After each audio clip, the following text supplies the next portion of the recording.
Okay, so I am live. I think I did mention to everybody that I was going live at 12 p.m. EST. So I'll just wait for more people to join in the chat. And whilst I wait, um, I'm still hoping though that like the technical issues for today are a bit on a milder side. On a milder side. So I will wait. Let's see. Should I sing? I don't know. I don't think everybody is interested in singing. Apologies for all the boxes, as you can tell. I have my bookshelves are stacked all the way to the very top, to the ceiling, and in those boxes I have more books because I need to get more shelves. If you can believe that, I have more books and I have art pieces that I need to hang on the wall. Right, so I have a ton of art pieces because I like art. I don't think if you follow my channel in any way, shape, or form, you would be unaware of just how much I personally love art. Um, and so therefore, yeah, I have art pieces in there that I'm waiting, right? I have art pieces in there that I'm waiting to get proper frames so that I can have them installed. I already have like an art wall right above my work desk, my workstation, and that art wall currently has art of um, my some of my favorite characters from books that I really enjoy. Uh, Hi, cool gamer. Thank you for joining me. Hello. It's a pleasure having you. Happy Dragon Age Day. Um, so I was saying that I already have like I like to collect art pieces. So I have some art pieces of characters I really enjoy from books that are currently up. I also have Mass Effect character art, specifically Garrus, Liara, Thane. I have one of the mass relays. I Miss N Wilson. Hello, happy Dragon Age Day. Thank you for joining me. um, so I was saying I have one of Aria to look because baby girl Aria. I have one of Garrus, of course, Fane, the mass relays. And I think I have one of that recreation of the scene at the end of Citadel when Shepard is in the dock D24 Bay just before they head into the Normandy and then we start Priority Earth. So I also need a way to have them framed. I also need to collect Dragon Age, specifically Dragon Age art. I like supporting small creators and small artists. It's part of the reason why I did not get the collection box for Veilguard with the even though I think that the light up lyrium dagger is so cool, but I was already supporting another artist from the Baldur's Gate 3 fandom who was making specific nerdy customized clothing from Baldur's Gate 3. There was one that was specific to Orin that I really, really loved. So that had taken a large chunk of my budget. And then the money that was left over, I figured next year I'm going to like try and put that into smaller artists and support them and get artwork so that I can frame them. Because I do think that life is short and we should be surrounded by beautiful art, right? So, video games, books, artwork, art pieces. There are some sculpted pieces I really want to get as well. So, yes. But thank you so much for joining me, y'all. Happy Dragon Age Day. I don't know if I'm trying to just wait for more people. Oh, it just occurred to me. My plan was to put up a tweet on Twitter, right? My plan was to put up a tweet on Twitter and also on Sky, on Blue Sky, to let people know that I was live. Because I don't know what is wrong with my setup, but me scheduling the live always doesn't work. And so therefore, to prevent all of that trouble from happening, I can only let people know the exact time I want to go on live and then just like promote that and push that. So let me just drop a tweet. Hello, everyone. Live on YouTube now. Come say hi and let's talk about what hashtag Dragon Age means to us all this Dragon Age Day.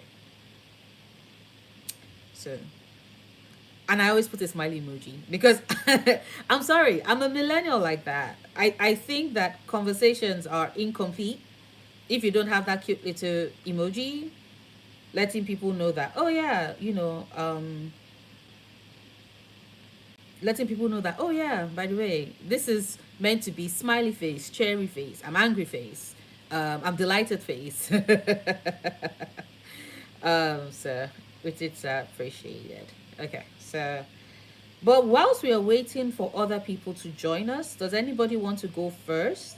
What does Dragon Age mean to them? I'm certain that a lot of you all have already seen my the video I put up earlier today. I put it up a bit earlier than I usually do.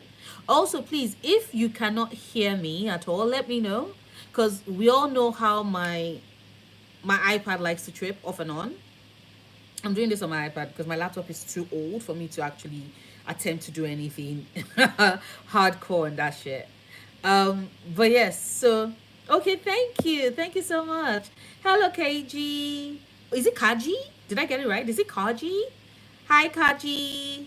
Thank you, abracadabra, Scott. I love that. I love that so much. But I'm also the person that loved to say supercalifragilisticexpialidocious very, very fast as a child because Mary Poppins was one of my absolutely favorite movies. Hello, Marcin. Thank you. Happy Dragon Age Day. Thank you for coming to join us on here. That is so cool. That is awesome. Happy Dragon Age Day. Um, so I was asking, right? I was asking that does anybody have who wants to go first? Because I kind of already went first with regards that video, which I put up a bit earlier than I usually do, because I got in my feels yesterday when I filmed it. When I was like, I'm gonna film the Dragon Age, the what Dragon Age means to me video yesterday. Um, Immediately I got back from work. That's why I looked a little bit tired, but I was all in my feels because I was thinking about Dragon Age at work.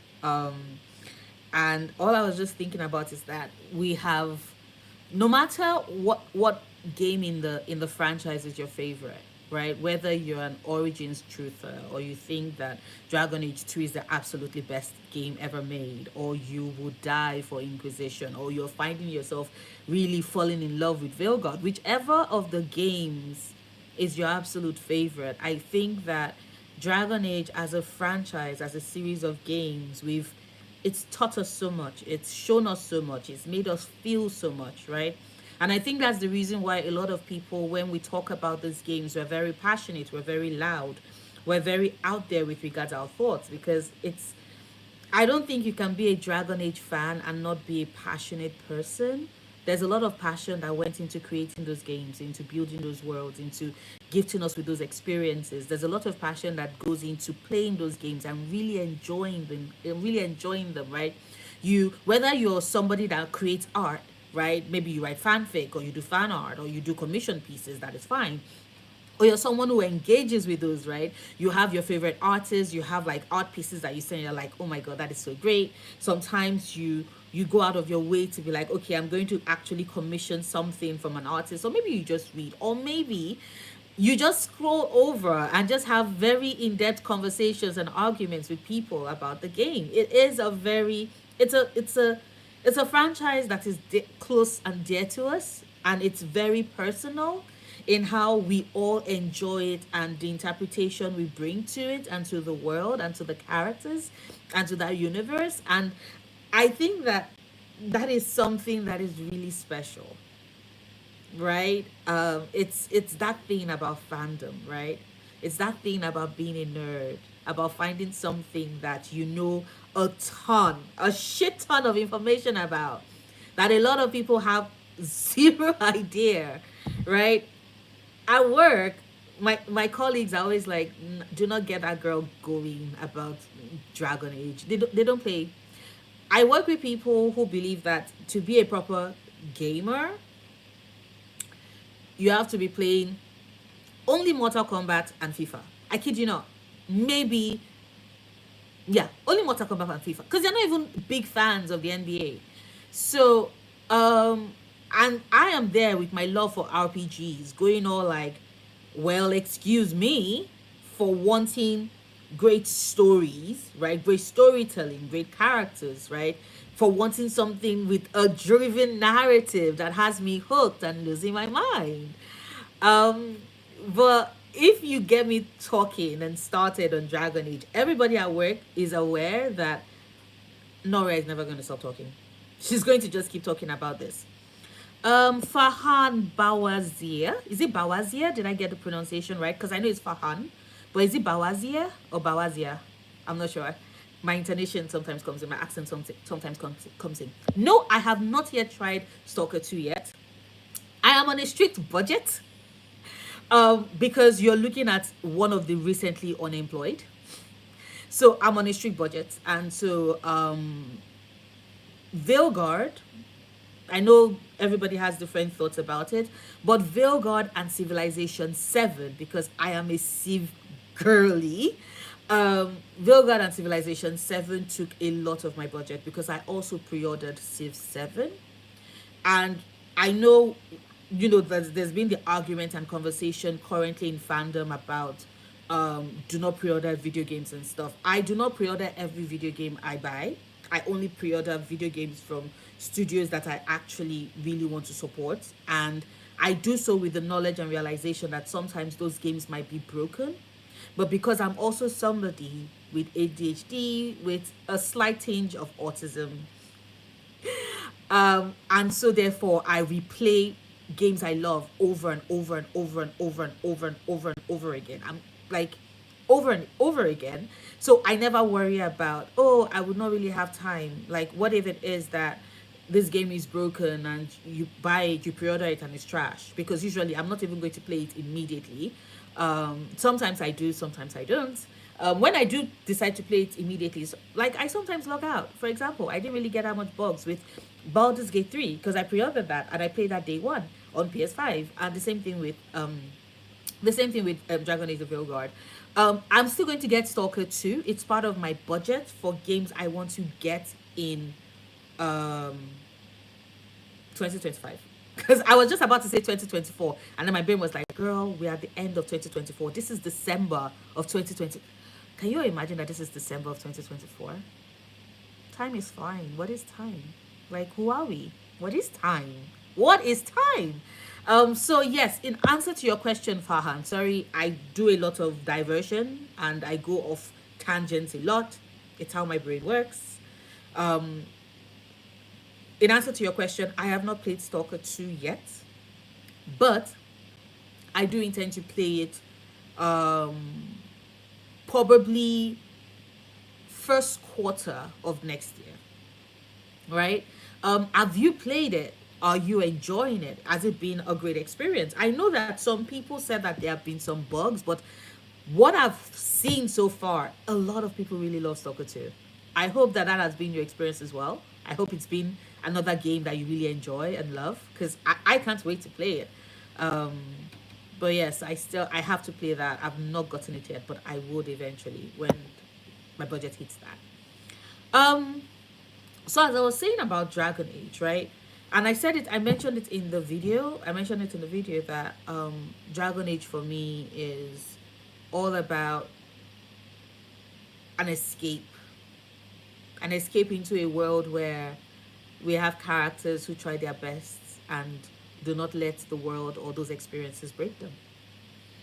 And Thedas is a mastermind in trying to toss trauma upon trauma and terrible things upon terrible things on the people that exist within the world. And you're just there wondering, how are they meant to survive? And this is not just the protagonist, right? Which is something I mentioned in the video about how Dragon Age, the world of Thedas and Dragon Age itself, is about hope for me. because this is not just about the protagonists who usually often are skilled in amazing ways to survive, to push through, to fight, but this is about the everyday people, right? Because I just imagine living in Thedas and you're not like in the time of origins, right? Imagine living in Thedas in time of origins and you're not Alistair, right? You're not Morrigan. You're not you're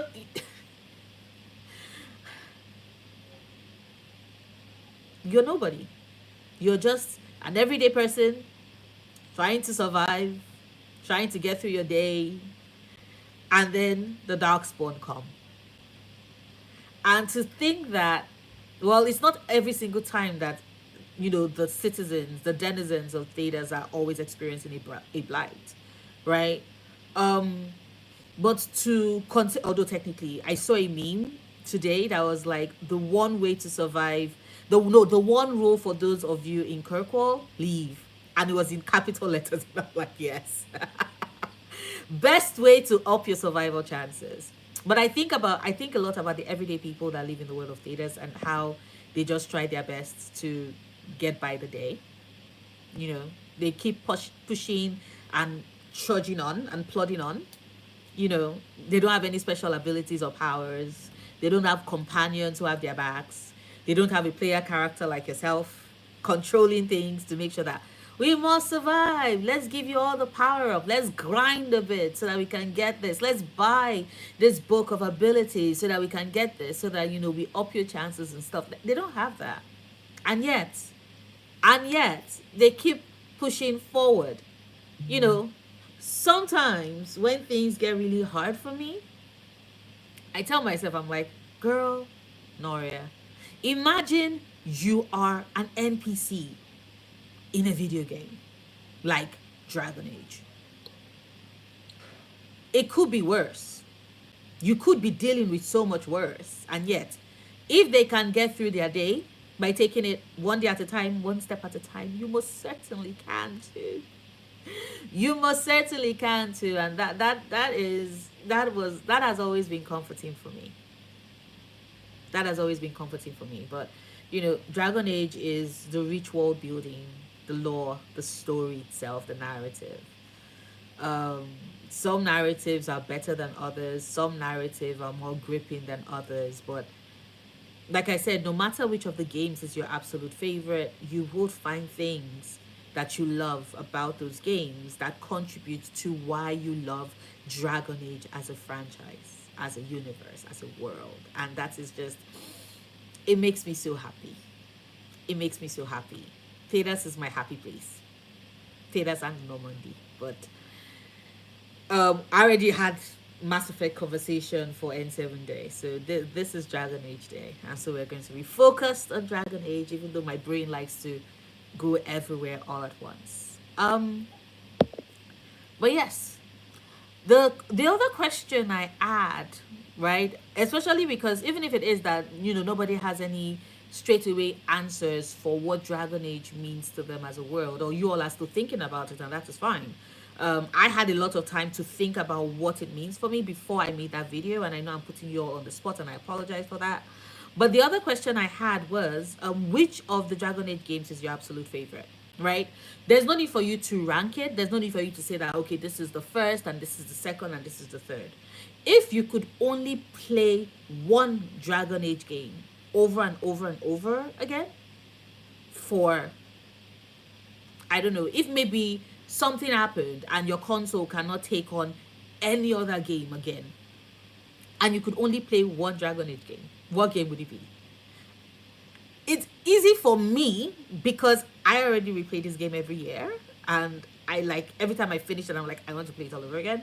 So it's easy for me, but I also know that not everybody's brain works the exact same way my brain works, because my brain takes comfort in the repetitive action of this is something I love and I'm going to play it over and over and over again, right? This is interestingly enough connected to a comment I got in one of my videos. I've not yet responded to the comments, but it was the comments I got on it was a comment I got on my Elganon Solus Pride Ego video. right? And why they are always going to be in constant conflict of each other, because they are opposite sides of the same coin. And I mentioned that, oh, I fully intend to replay Real God at least 7 times, because I'm going to do like 7 romances and go through 7 playthroughs and just alternate on different choices until I finally figure out what my canonical run would be. And the person there was like, oh, that is a lot, like 7 for real, even though like the story is mostly basically the same, you're not really going to take that much differences in choices, and it's not like you're going to have like any full real on consequences, because it's a pretty linear story 7 times. And I'm like, yeah, in fact, actually most likely 10 times, because when I find something I find comforting, I replay it over and over again. It might not be the best thing. It might be something that you absolutely think that it's a waste of my time, but it is my time to waste. It is my time to waste. And so why can't I waste it? Especially when it brings me joy.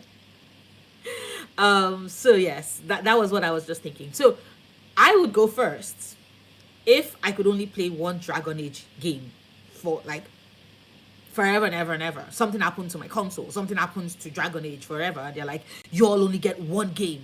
Think fast. What game is it going to be? I am going to choose Dragon Age Inquisition. Which is not a surprise, because I've mentioned several times in a lot of my videos that Dragon Age Inquisition is my absolutely favorite of all the entries in the game. Even though I am a lover of all the Dragon Age games, because I just love storytelling. I just love stories.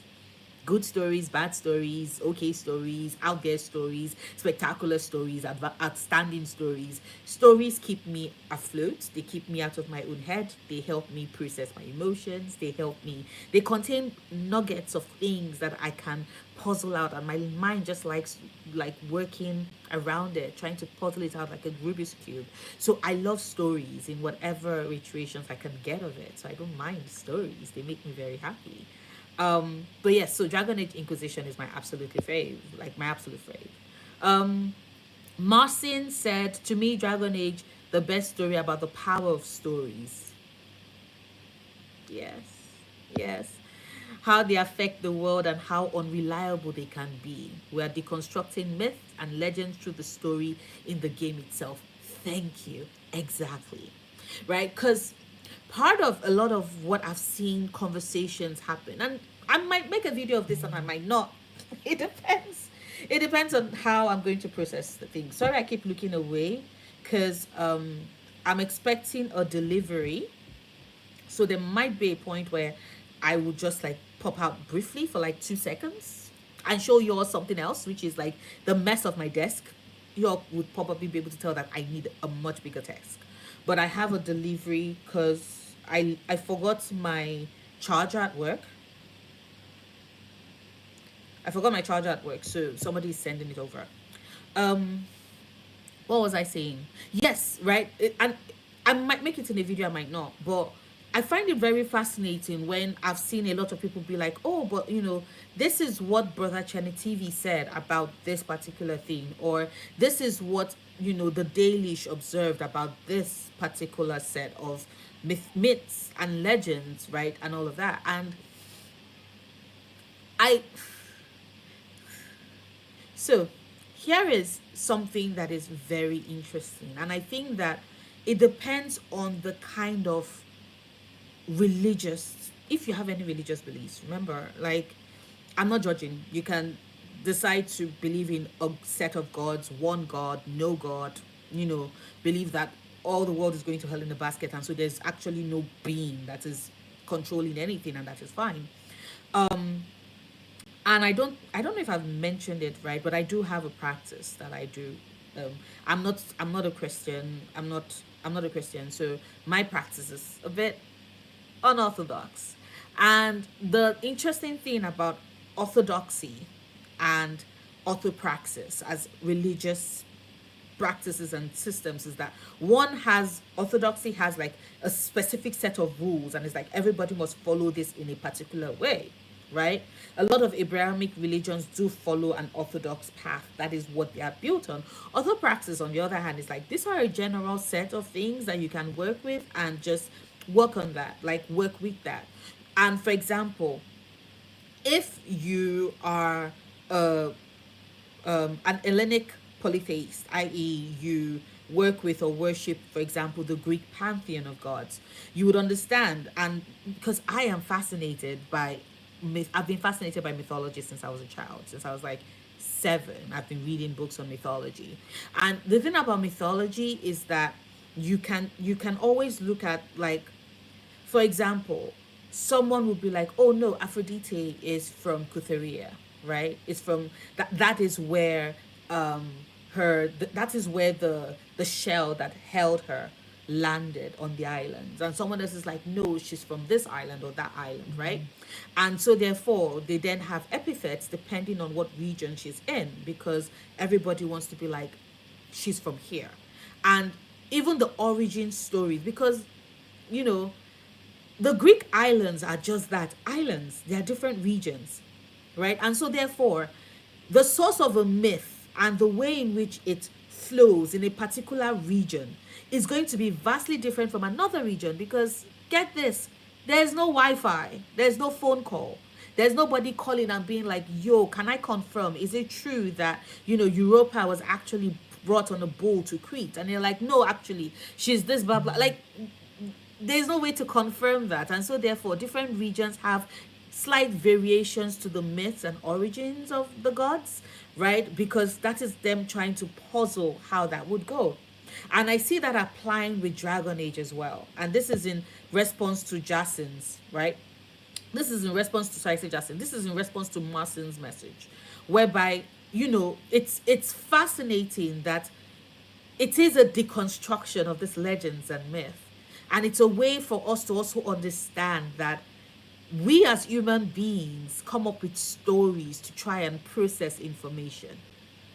We come up with stories as a way to try and understand the world and the happenings of it and why things are the way they are. It's easier, for example, for the Dalish to be like, we believe in Celestia because when we put on the heart in our home, we want to know that there is somebody who brings in that warmth, who is present with us, right? We believe in the power of Gillanane because she's the mother of the Hala. And so, therefore, when we are lost, we need somebody pointing that direction, like pointing us, helping us navigate those routes, right? So, of course, they're going to be like, we used to have these gods, and so therefore we're going to assign this group of qualities and roles to them. But then when you then get another source, and that is, like I said, literature is fascinating, mythology, myths, legends is fascinating, because the more information you bring on board, it then has you relearning and realigning. And I think that that is something that as human beings we need to do. As human beings, we need to constantly learn and grow, right? We need to realize that, okay, I have new information. It is time for me to unlearn this, right? Because the thing about stories is that just because a particular story was told to you in a particular way for you to take a particular message and learning, and that is what you've always known and grown up with, it does not mean that if you learn or discover something else that refutes that claim, that refutes that story, you do not get the chance to then reassess what it is that you've always thought and known, what you've always thought you knew, and be like, okay, I have new information now. Let us look at this in another way. Let us take a couple of steps back and see if maybe what we've always thought is not actually what it's meant to be. And with Dragon Age, it's it reminds me, right, of the fact that that is okay. I think sometimes as a people, we've gotten carried away with the expectation that you should know these things. Nobody's born with all the knowledge. Nobody's born knowing things. What it is our responsibility to do, however, is to learn, to do better, and unlearn what it is that we thought we've always known, especially when we do end up coming in contact with information, new information, or stories that teach us otherwise. So yes, Marcin, like it is, right, that the best, it's Dragon Age is about the power of stories. and how they change us, how they transform us, and not just us with regards the players, but also the characters as well.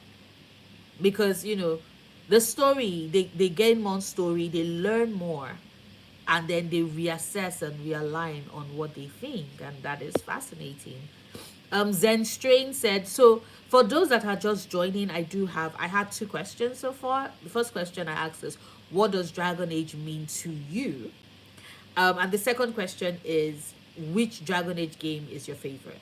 Right? So, Zen Strain said Inquisition. Thank you, a fellow Inquisition lover. Um, I adore Inquisition. Even with its open world, I can spend hours just wandering around. I know a lot of people do not like the Indolence. I found it fascinating.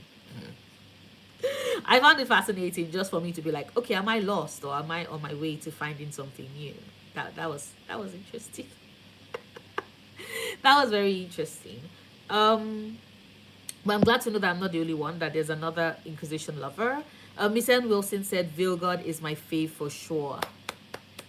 Thank you. Like, and I know we've like I make content on my channel with regards Veilguard, and I've seen some comments. I get some comments with some people being all like, "Oh, it's so funny. Somebody called me a liar and a fraud in one of my Veilguard videos. To be specific, the one where I mentioned about what like me believing, being of the opinion. And that's the thing, because I think that because of how people engage with YouTube of late, people have started assuming that a YouTube opinion is a statement of fact. It's not. It's not. It's an opinion. Nobody that is doing media analysis for you is giving you like this is a fact. Like, nah. Because if I'm making a claim, a statement of a claim that is like, okay, this is factual, I have to be able to give you concrete evidence and proof, a ton of it, to be able to make that statement, that claim, you know. So I think a lot of people are of the opinion that a YouTube opinion is a statement of fact. And I did mention that personally, to me, Dragon Age, the Veilguard, is not like Dragon Age is not a franchise that is a sequel of like whereby the games are sequel of each other. And a mutual on Twitter was like, oh yes, that there was an interview with the devs that were very upset with themselves. Like, they were upset with themselves that they called Dragon Age 2, because they think that that basically made people believe that, oh, Dragon Age as a franchise is meant to be built as a sequel, and it's never really what they've gone for. Because if you even look at it, a lot of the events that happen in Dragon Age 2 is not a follow up of things that happened in Dragon Age 1, and Inquisition's plot is not a follow up of things that happened in Dragon Age 2. And I did mention that the thing about Veilguard is that Veilguard basically is still just like the rest of the games in the franchise, something that exists within a shared universe of stories that is Status. Status is the main character of Dragon Age, right? The consistent is the world itself, right? Dragon Age is about how Thedas as a world evolves and changes based off of the actions of the different characters and the different protagonists that we get to play in the world. Shout out to Knight, a very good friend and mutual, who helped me. Is it like basically put in concrete terms a clear understanding and definition of that, right? Because that is what I want to say. But that is what Dragon Age, that is what Dragon Age is. That is what Dragon Age has been. And so Veilguard, even though Veilguard, borrows like, okay, follow up with um we're going to pick things up with Solus, for example, and how things left off in Inquisition. I think, or to be more precise, Trespasser. I think that's the reason why a lot of people were like, oh, it's meant to be a sequel. I'm like, yeah, but I never really, like, personally, I never really read it as a sequel, because I've also experienced or taken in, consumed other forms of media that have been like that, shared universes, and then you can have like main characters, protagonists, or even villains carry over from like previous works into the new work, but they are still not central. It's still meant to be the new protagonist, and this portion of the world that they are trying to fix, that they are trying to work with, right? So that was a personal opinion, and I put that piece. And the reason I'm saying all of this is because I put that down, and then I had someone come in and was like, I'm lying. I'm lying to people. I'm trying to convince them that this game is better than it is. And I'm like, yo, first and foremost, please do not call me a liar. I am giving a subjective opinion. You can disagree with it. That is your prerogative, and that is fine. But this is me giving my opinion. You know, you calling me a liar doesn't make any sense. Am I holding a gun to people's heads and being like, you must play this game? No, like, I'm not. I'm just merely expressing my understanding and analysis of these games. If this therefore makes somebody who otherwise would not have might not have considered the game be like, oh, you know, this could be interesting. Let me see indeed if this is true or if I would interpret it in this way, then that is fine. Right? But implying that I'm being deceptive was just weird. Like I think people throw around words a lot, and they do not actually understand what it means. Because it was definitely sea lioning. And then after I did, I was like, and this is the end of this conversation. I don't have your time. I'm not going to respond to this. And then they still went on with this long ass response, which I mostly ignored until there was a line there that caught my attention. It was like, "You're committing a fraudulent practice," and I just laughed. I just laughed and I closed it because, like, boy, bye. But yes, as I was saying, Miss N. Wilson, I'm glad that you're enjoying Veilguard. I hope that you continue to enjoy it and you continue to be very unashamed with how you're like very loud and vocal about how this particular game is your absolutely favorite of the entire franchise. That is good. That is great. I support that. Yeah. Sorry. Abracadabra said, Dragon Age illustrates what happens when the world changes and orthodoxy fails. Yes. Yes. Like it's interesting, right? How it is that even from the very first game, even with Origins is the first thing where because I like to think about Origins starts in media res, right? And that means in the middle of, right? And not in media res for the protagonist, even though it does, whatever origin story you have, they've clearly had like a full on life and you meet them in the middle of something. So that works. No, but I also mean the world of Thedas itself. Origin starts 900 years after they've created an actual calendar, right? Because it's the ninth year, it's the Dragon Age, right? So when you consider that, what every time I'm looking at like playthroughs of Origin, all I'm just thinking in my head is that imagine the misconception that people have had about the wardens.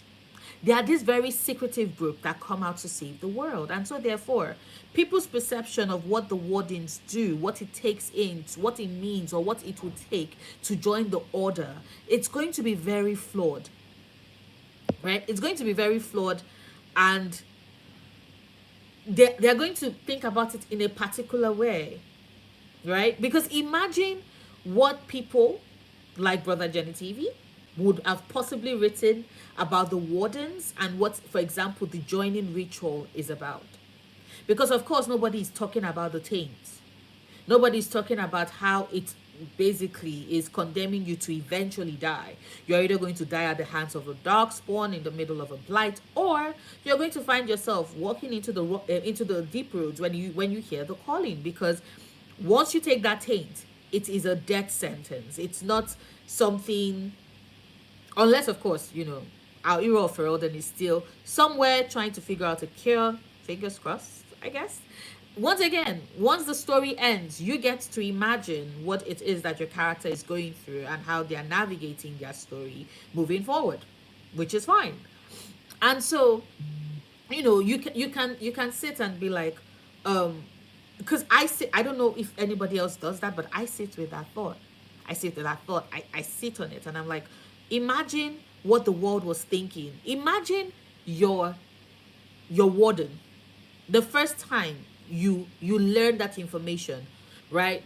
Because sure, you get some bits of dialogue, but I like to think about what they're thinking, how they're processing any newfound information that they get when this world of theirs shifts and changes, because now they've been hit with new information that they never would have guessed. Like, imagine what you're thinking about. Imagine what their initial response would be like in their head. Like, what the fuck? I thought these people were like really cool and the heroes, but like, yo, Duncan, this is something you should have said. This is something you should have shared. This is something you should have been a decent person about. Because we like Duncan. We support Duncan, but Duncan is an ass.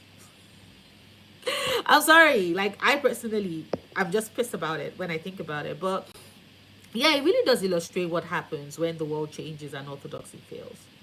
And I find that fascinating. I find that fascinating because it's all about challenging what it is that you thought you knew, challenging the structures of how society is meant to behave and act, and how that changes with each game, with each story, with each protagonist. Because when the world is going to hell in a basket, when everything is gone to shit, and the structures that be that have guided what it is that you thought and how it is that you are meant to behave and handle things, when it falls apart, you get to then start making up the rules on the fly. That's the difference between orthopraxy and orthodoxy. You get to define and start figuring out the elements of it, the corners of it, and how it works and how it functions. And I think that when you look at it, when you look at that with regards, Dragon Age and each of the protagonists, because I think the fact that it's always been consistent, you as the protag always step in at a point where things are falling apart, right? You as a protagonist always fall in when the structures that be, whether you're the warden or you're a hawk or you're the inquisitor or you're rook, always when it is that there was a proper structure, way of being and all of that, when it crumbles, that is when your story starts, and then you start to play. And I think that that is fascinating. I think that that's fascinating. um Marcin Lysiak says, in Inquisition, for example, we get allies because people tell each other the story that we are the herald of Andraste. An Inquisitor can choose to believe that or distance himself from it, but it works. Exactly. Exactly. And that is why I always, and I find it, here is another thing I start thinking about when I think about, like, for example, Inquisition, and how, how faith plays into helping people to find something that they can trust and believe in and focus in when everything is crumbling around them and the world is ending, right? Is when do we ourselves start believing those stories? When do those that know the origin of what it is that we're saying, when do they start believing in the stories that they themselves crafted? Because let's be real, the journey of, for example, Cassandra, who treats you as a prisoner when the story starts, and then who looks up to you as this person, this being that can help, whether it's with the Seekers or with the Inquisition itself or taking down Corinthians. It's such a fascinating change and transformation. It gets to some point when she herself asks you if you're the Herald of Andraste. And I remember I'm playing the game and I'm like, but sis, you had me imprisoned at the start of this game. This is a story we spun. Because once again, stories of faith and belief are also rooted in people needing something that they can trust in and believe in order to survive. And Cassandra Pendergast is no different. She's amazing and we love her, but she's no different. And that is something that, I've personally found very, very, very interesting and very nice. So Marcin continues, if I'm forced to choose, I'd say Origins. It's dated, but I just love it so much for the atmosphere, the excellent design of Darkspawn, those chats around the campfire, all of that. Marcin, yes. Like, honestly, If they allowed us, if they were like, build your dream Dragon Age, right, whereby you could pick elements from each games that you think each game did really great, and we could be like a little of this, a little of that, a little of this, a little of that, it would be fantastic, because I see why Origins is your favorite. It does have great atmosphere. The Darkspawn design is fantastic, right?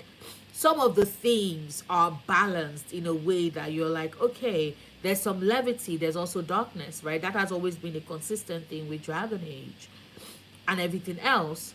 But also the campfire chats, the gifts, the gifting system. Like, I enjoy, you all can tell I'm enjoying Vilgard. But I swear, every single time I give a gift, I'm like, why are you not giving me any response, like, other than a throwaway line? I wish, like, when it says that you give a gift in Origins and you get like a full-on cutscene where this person is like, oh, you remembered, or you thought of this, blah blah blah. And I know that you can actually get the gifts practically immediately. You get the factions for the companions, and everything else. So maybe Rook has not had that enough heart-to-heart chat with the companions to be like, this is a great gift that they would like. But still, even if it is a case of telling us a bit of their history, right, that gets them to that point, I would be satisfied. So I agree with you that there are things that, like, Origins did really, really well, and I can see why it is your favorite.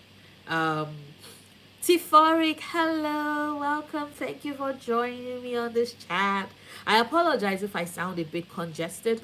My nose is a bit blocked. I wanted to still chat. I still wanted to, like, have this live stream and just, talk Dragon Age and why we love this world and why we love these characters and why we love this games, this series of games so much with you all. So that is why I'm here, even though my nose is kind of blocked. But thank you for joining me. Thank you so much. Um, Marston continues, and yes, Duncan being this twisted version of the wise man archetype. Like, Duncan, what the fuck did you just do? Right? Right? And then when you consider the fact that the people it seems to pick, right, are not necessarily murderers. There are people that have almost been broken by a system, and he comes in like a savior. It's so fucking devious. Because Duncan comes in like he's offering them a way out, a path of escape. I think back on Alistair, for example, this boy that was abandoned by the father figures, both his biological one and the one that had raised him all his life, ever since he was a child.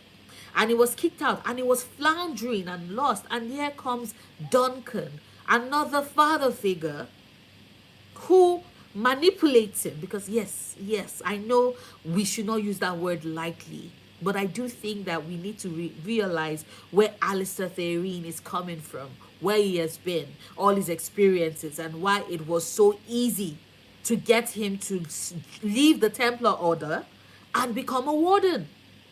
So yes, I'm always like, Duncan, why are you like this?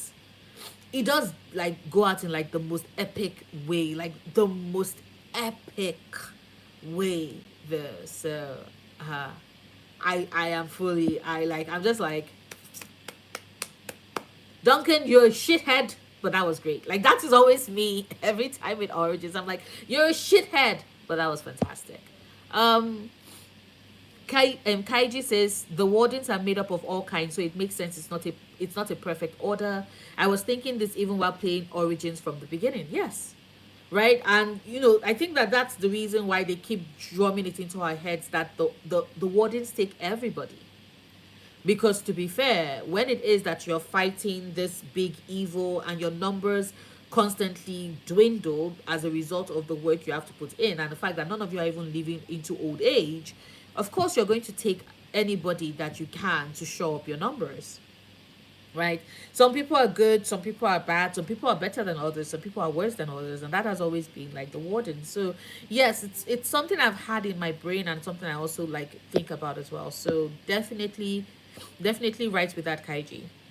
Marcin says, agreed. So many origins are about joining the warden, saving your ass because you did something messed up. You're literally a murderer in some origin stories. Yeah, but like, you're a murderer for reasons. Okay, so maybe I should have clarified when I was like, not a murderer, but like, um, you're a murderer for reasons. Some people might not agree with the reasons, but I'm like, you're a murderer for reasons, and they still exploit that. They still Duncan still exploits that. Miss Ann Wilson says the thing I love the most about Dragon Age is how it speaks profoundly to all of us in different ways, regardless of your favorite game. I think that is beautiful. I agree. I agree.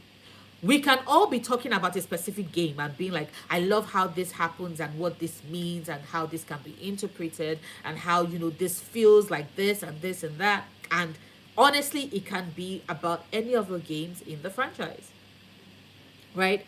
We can be talking about how the game is a story about hope, about pushing forward, about not giving up, about realizing, right, that there is a possibility of you making it through. If it is that you just do little paths and you make little moves to get to like a big grand finale, you're going to eventually make it, right? And that every little effort you put in does eventually pay off. You can say this about any of the games, and people be like, oh yeah, you see that in Orc story, or oh yeah, you see that in the Warden story, or oh yeah, you see that in the Inquisitor story, or oh yeah, you see that in Rook story. Like it's consistent. The themes are always pretty consistent. There are other themes that each story does in its own way in particular, right? There are different themes. Like for example, the theme of faith that I say is an Inquisition is not does not apply to the other games. So there are specific themes to those games, but the more general, broader themes of the world, of Thedas, of Dragon Age, is consistent across the different games. And we can be talking about one game and you're like, that applies to my own favorite game too. And someone else is like, that applies to my own favorite game too. And that's one more reason why we love this world, why we love Thedas so much, why we love Dragon Age. KG says I agree. Yes. Everybody's like yes, yes, yes. Sand Daglotka. Hello, Sand Dan Glotka. I hope I'm getting it right. Hello, Sand Dan Glotka says, like in most media, I think the characters make or break a story. Yes, yes. I think that characters make or break a story. I also think that, and like how it is that they interact with the story, the work that they are meant to serve, the role they are meant to serve, like elevates. If you write characters that fit the story you're telling, it just elevates it in a perfectly amazing way. Some characters and some characters might not fit certain stories or situations, but I think that that is something that Dragon Age has always done well, because no matter the game, if you close your eyes and picture the characters in your head, right, can you swap Zevran for Fenris in a story in Dragon Age 2? You can't do that. You cannot do that, right? Because Fenris's character, the themes, what he's exploring, even though both of them have such horrible, tragic backstories, but what Fenris is exploring and coming to terms with in Dragon Age 2 is uniquely his story, right? And so it is story and it fits that particular game because it is aligned with that specifically. So I agree. I totally 100% agree. Apologies. I'm still trying to see if. Oof, okay, not yet. Let me see. Oh my god. Oh my god. Ah! Y'all are probably like, Noria, why are you screaming? I'm screaming because in the Dragon Age Discord, they just gave an announcement. We have gotten new patch. We've gotten patch 4. They said we have a patch to celebrate the Dragon Age Day, to celebrate Dragon Age Day, as well as more goodies to come. In patch 4, you'll find a great new tool to take photos of our amazing cutscenes and tweeting. You all do not understand. Cutscenes have been a struggle for me because photo mode, okay, and this is for Veilguard, but photo mode does not work in the cutscene if you're playing on consoles, which makes no sense because I play on consoles and I'm like,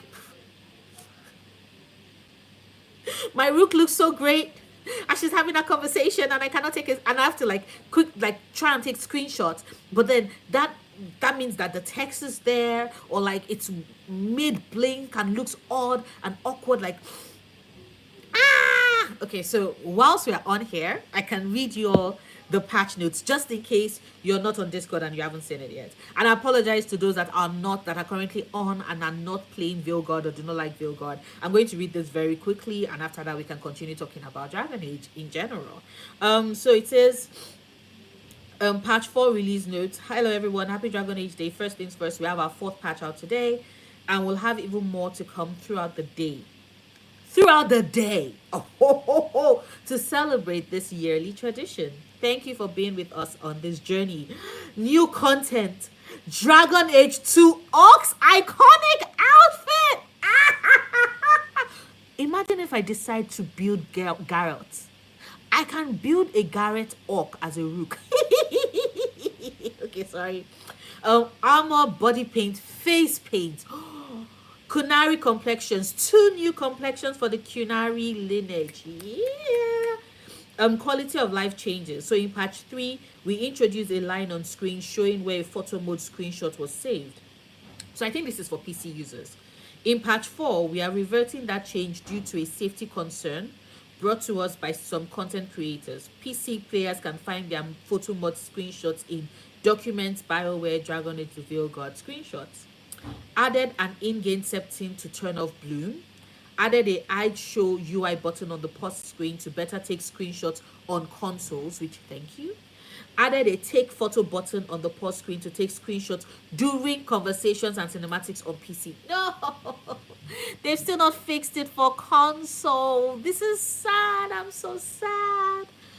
Bug fixes fixed an issue that prevented some saves from loading properly, PC only. Fixed an issue that was preventing the frame rate limit setting from being saved. Fixed an issue with Rook's face and hair changing drastically when a save is loaded. Fixed an issue with certain longer hairstyles that floated above Rook's chest and shoulders. Fixed an issue where 2 Nev characters could appear in the Fire and Ice quest. Fixed the rare issue where Emmerich did not lead Rook to the next task in his Recruitment Where the Dead Must Go quest. Adjusted the spirit guides in the Warden Vault quest. Fixed an issue that caused the ultimate ability to swap to the default ultimate. Fixed an issue where the ultimate ability icon was not displayed after Belara is recruited. Fixed an issue where the first hit in a warrior rook's shield throw may miss the target unintentionally. This always happens to me, so I am grateful for that. Fixed an issue where the Slaughter of Pillars Revenant had no health bar. Fixed an issue that caused achievement progress to reset when a new rook was created. This will not restore achievement progress that was overwritten, but your rooks will no longer compete with each other for who can kill more eye dragons. But that was fun. That was entertaining. Fixed an issue with the camera in the Demon's Bargain quest when playing on an HDD. Fixed an issue with the camera in the Sea of Blood quest if Rook backtracked too far. Fixed 2 instances where Viago were clearly talking to Rook but was too absorbed by Tea's beauty and staring at her instead. But you know what? Why? That was not an issue. That was not an issue. I appreciated Viago looking at Tea. Like, I would look at Andratea as well, like, constantly, always. Fixed an issue with photo mode screenshots appearing slightly blurry for some players. Fixed an issue where taking a screenshot with the spacebar in photo mode also toggled the highlighted setting at the same time. PC only. Fixed an audio issue that caused battle music to stop playing while Rook was still fighting Darkspawn in the Warden's best friend. Yo, there are a lot of things that they fixed. Fixed an audio issue that prevented music from playing during a conversation with Lucanus in the lighthouse.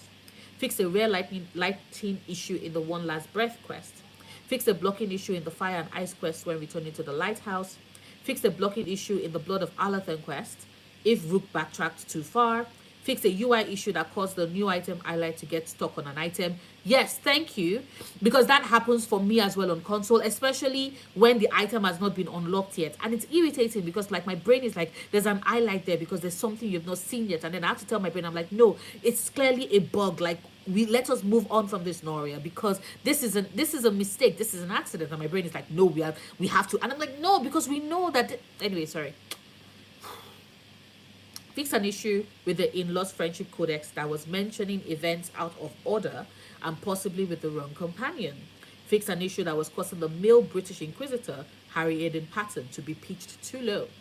Updated several German voice lines instances with correct translation. Ooh, sorry, that almost fell. So yeah, I'm actually pretty happy. I'm sad that there is nothing with the screenshots with regards cutscenes, but a girl can hope, I guess. I can continue to hope, I guess. So okay, let's pick up that is the talk. That is the end of the Veilguard update patch for those that are like, girl, what? Okay, so let's continue. So Kaiji was like, I agree. Um, oh yes, so I think it was Sander Glotka that was like, characters make or break a story. That was where I stopped, and then was like, the characters feel so real in Dragon Age. They really do. They really do. Even aha, see, my dispatch delivery is here coming.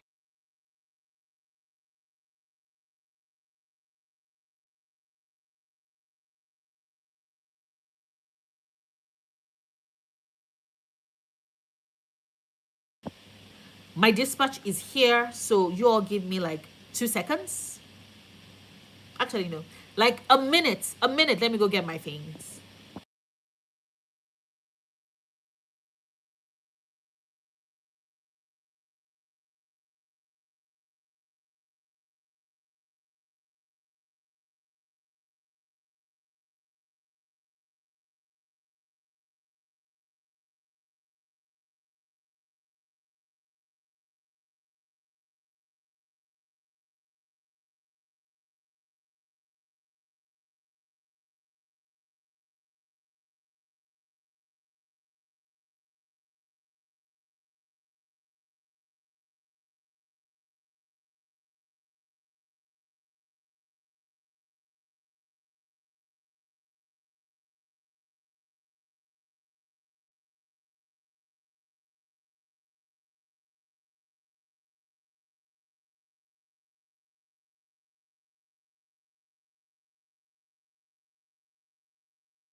Hi everybody, I am so sorry.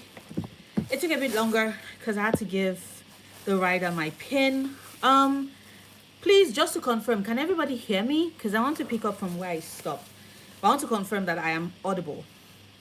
I want to make no assumptions. I want to make no assumptions. Okay, awesome. Thank you very much, Sandan Blotka. I hope I'm getting it better. Thank you, Miss Ellen Wilson. Like, yay, I'm happy. Because I was already thinking, like, yo, I love the Anchor charger. And the person that had it is starting like time off, like paid vacation, it like tomorrow. So I'm like, yo, what?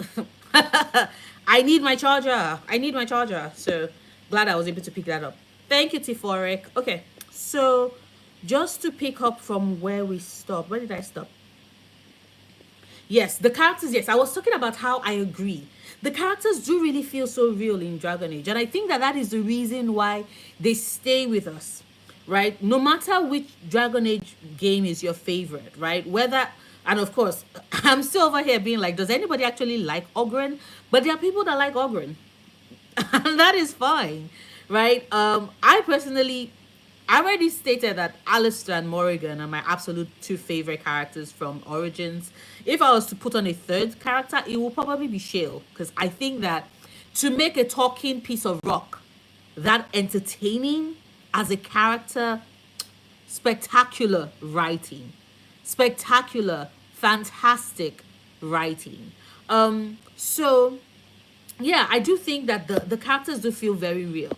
They feel very real. They feel like they are full-fledged characters. They are well written. And some people might disagree or not like certain writing choices that were made with certain characters, and that is fine. It's everybody's prerogative and it's all subjective anyway. But I do think that there is something that we can all collectively agree, and that is that Dragon Age as a franchise has some of the best written characters in the industry. If you're looking across the games, like full on, undoubtedly, because they give these characters human failings and human frailties and human emotions and human character arcs, and it's something that just resonates in a way that just hits.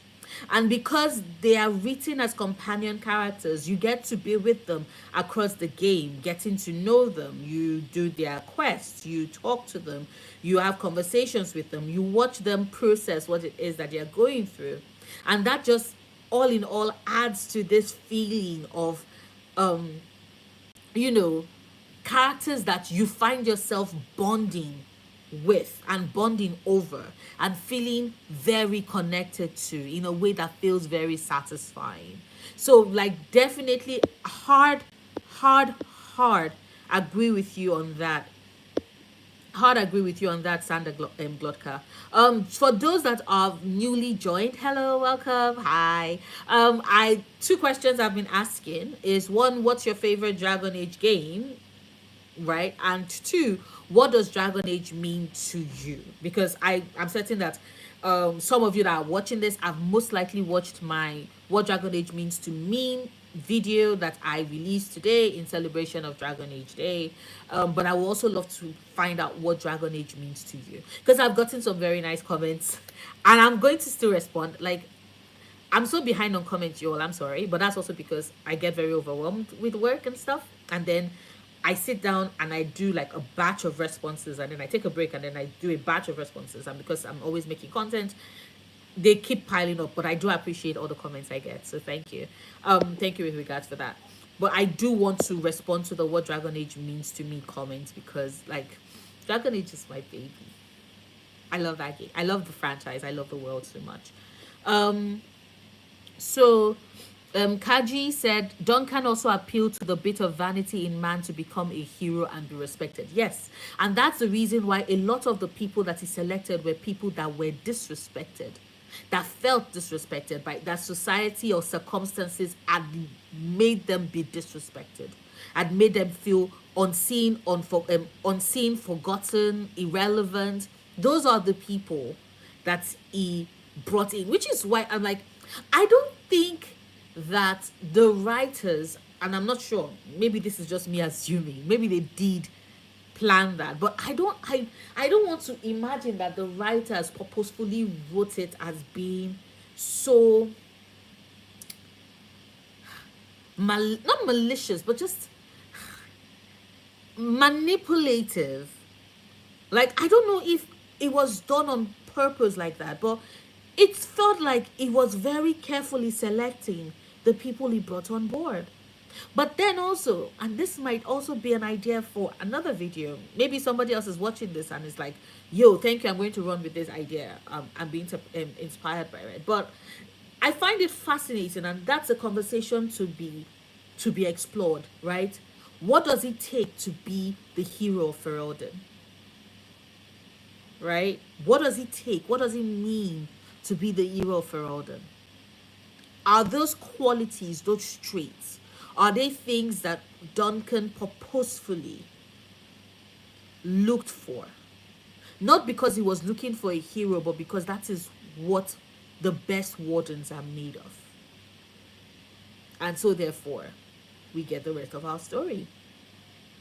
Because that desire to be a hero, to be a savior, to feel like you're worth something, that you should be something,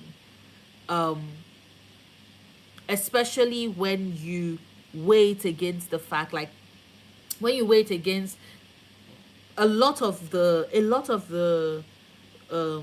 origin stories, right? A lot of the origins you get to play as, it's quite a turnaround to go from someone that society has neglected, forgotten, deemed insignificant, or tried to remove as a piece from the board, for you to then get brought back in and being like, you take up space, you matter, you exist, and they are all going to have to acknowledge that.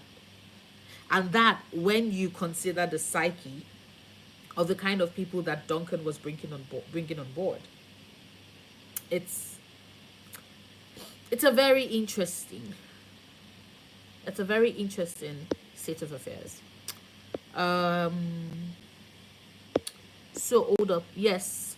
I don't know if I'm going to keep repeating Sand and Glotka, so I might just say Glotka, right? I hope that is okay with you, Glotka, that I can just say Glotka. So Glotka said, in Dragon Age Inquisition, I am obsessed with the interaction in my party. Me too. Me too. You know, it was funny. The day I found out that apparently the more codex entries you read as you're playing the game, the more the conversations trigger. And I was like, first and foremost, fucking hell. Because I didn't know that. I stopped using my horse because I want to pick up, I want to get all the ambient conversation because I'm nosy like that. I'm a nosy bitch. But also, it then occurred to me that it actually makes narrative sense why it was written that, oh, you need to read the codex for it to trigger conversations. Like, sure, it's not as if the conversations being triggered are tied to the codex entries, but I think it's very interesting that the more you as a player learn about the world, the more the game rewards you by being all like, okay, so you've read more about the world, here, let's feed you with your companions, like you learning more about your companions and how they interact with each other. And I think it was great. I think, it's kind of like, just a spoonful of sugar makes the medicine go down in the most delightful way. Like that kind of way, whereby, because they realize that not everybody loves reading codex entries. Not me. I live for the codex entries. I love to read them. But I think maybe the devs realize that not everybody loves reading codex entries. And so therefore, for every codex entry, the more you read them, the more we reward you, because they know that a lot of us are over here. We are present for the conversations. We are there for the conversation. We are like, talk to me. We want these characters talking to each other so we can hear what they have to say. So that is great. That is great.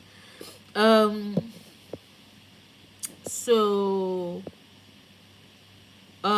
exactly, the characters are so distinct and have a voice of their own, you cannot confuse them. For those that are wondering what Glotka means by that, this response or this message is in response to me saying how, for example, Zevran exists in Origins. His story is complete in Origins. You cannot imagine him not being in Origins because it's central to that, right? And you cannot think that he's so replaceable that you can lift Zevran out of Origin and place him in Dragon Age 2. He's not going to fit. Just as Fenris is not going to fit in Origins because Fenris is meant to be in Origins. It fits the narrative, the story.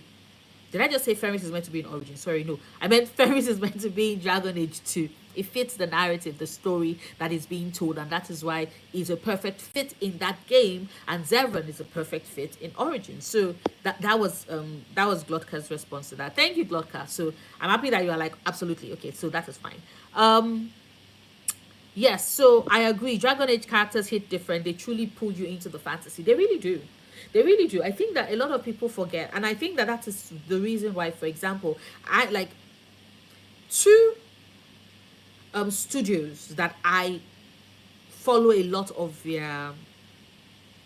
I would always be a fan of like any games that they release, and I will always go out of my way to get those games. Are BioWare, because I do enjoy BioWare. I'm sorry, if you're watching this channel right now, you probably already figured that this girl is a BioWare lover. And I mean, I'm a fan of both the old BioWare, the new BioWare, the BioWare that BioWare is becoming. It's still going to be BioWare. I personally am. I maybe it's me being hopeful, but every single time I hear news of a gaming studio closing down, it breaks my heart a little bit because I want there to be more games made. I want there to be more games made. I want to be able to lose myself in new characters and new worlds. And the more gaming studios that there are, the higher the chances of us getting more games. So I am a BioWare lover, and I'm also a CD Projekt Red lover because your girl is a lover of Witcher 3 and Cyberpunk 27 because 2077 because like once again it's just I'm a sucker for good narratives and great characters, especially when they're so compelling, because when you have characters like that, they enrich the experience and they enrich the world. And so therefore I'm always very excited at like getting to participate or like take in or immerse myself in this world, in these stories with these characters that are very compelling because I love them personally. Personally, I love them a lot. For those that are joining newly, hello, thank you very much for joining me on this little live stream. Let's sit and chat. We're currently talking about Dragon Age, why we love it, what it means to us. So if you can answer that question of what Dragon Age means to me, just drop it in the chat. That will be perfectly fine. Also, which Dragon Age game is your favorite out of all we've gotten so far?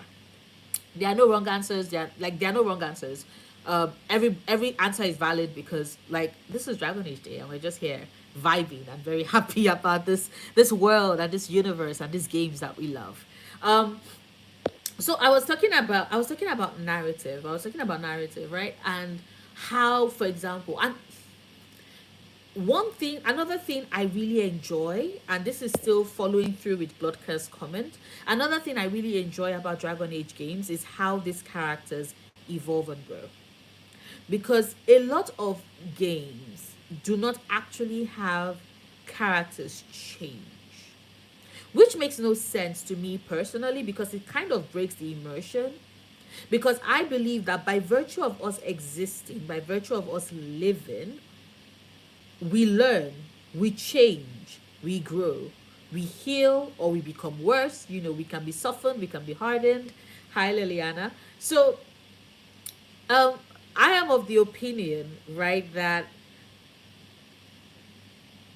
it is a human experience for whatever it is, all the plot points, the story beats that these characters are living through. I believe it's a part of a human experience for them to change, for it to change them in some way. Maybe they grow kinder, maybe they learn to let go of some of their worries, maybe they become hardened, maybe they become killing machines. I don't know. But like that is something else I appreciate about Dragon Age characters. Whether it's the protagonist you're playing or the companions. The fact that you can see them and the growth that they take through the course of the game. It's very satisfying to me. It's very satisfying to me. And I guess, and this is me once again going off of a tangent again in a bit. And it's the reason why, for example, I was fine with there not being cameos of like certain characters in different games, right? For example, people were like, oh, you never actually got Fenris in Inquisition unless you were doing the war table mission, and it didn't really show up. Because now everybody's like, oh my god, we love the war table, and I'm like, did you though? Because I knew when you all were complaining about it. Did you really like the war table missions? Did you do? So I know that there were like people that were like, oh, they wanted more of Ferris. They actually wanted Ferris to show up. And I see, maybe it's because of like my history with like writing and enjoying stories and enjoying books. But it's very interesting because when you bring in a character whose story arc, whose character arc had seen its completed form in a previous work. When you bring them back in, the question to then ask yourself is, where do I pick up the character or arc? Because by virtue of them living every day, they keep changing. The person you are in December is not the same person you were in November. You might think you're the same person, but certain situations and circumstances and instances and story beats and actions have tweaked you slightly.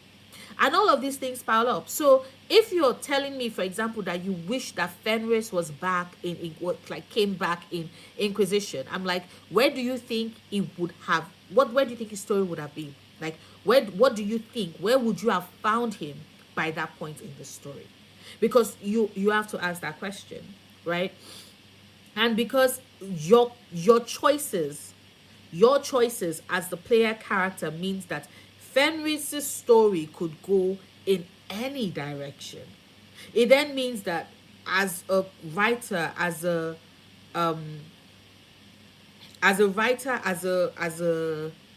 creator, right? Like maybe if you have to make permutations for the possible variations of where Fenris's characters could have possibly gone, right? And I love Fenris. So I'm over here like, I think his story concluded well at the end of, you know, um, at the end of Dragon Age 2. So let's leave it like that. Let's leave it like that. But also because David Guetta also pointed out that it's kind of hard because of all his lyrium markings. Like it's kind of hard to bring him back, and I'm like, let me live in La La Land. Let me live in the Lulu Land. That has to do with his characterization. Let me live in the Lulu Land.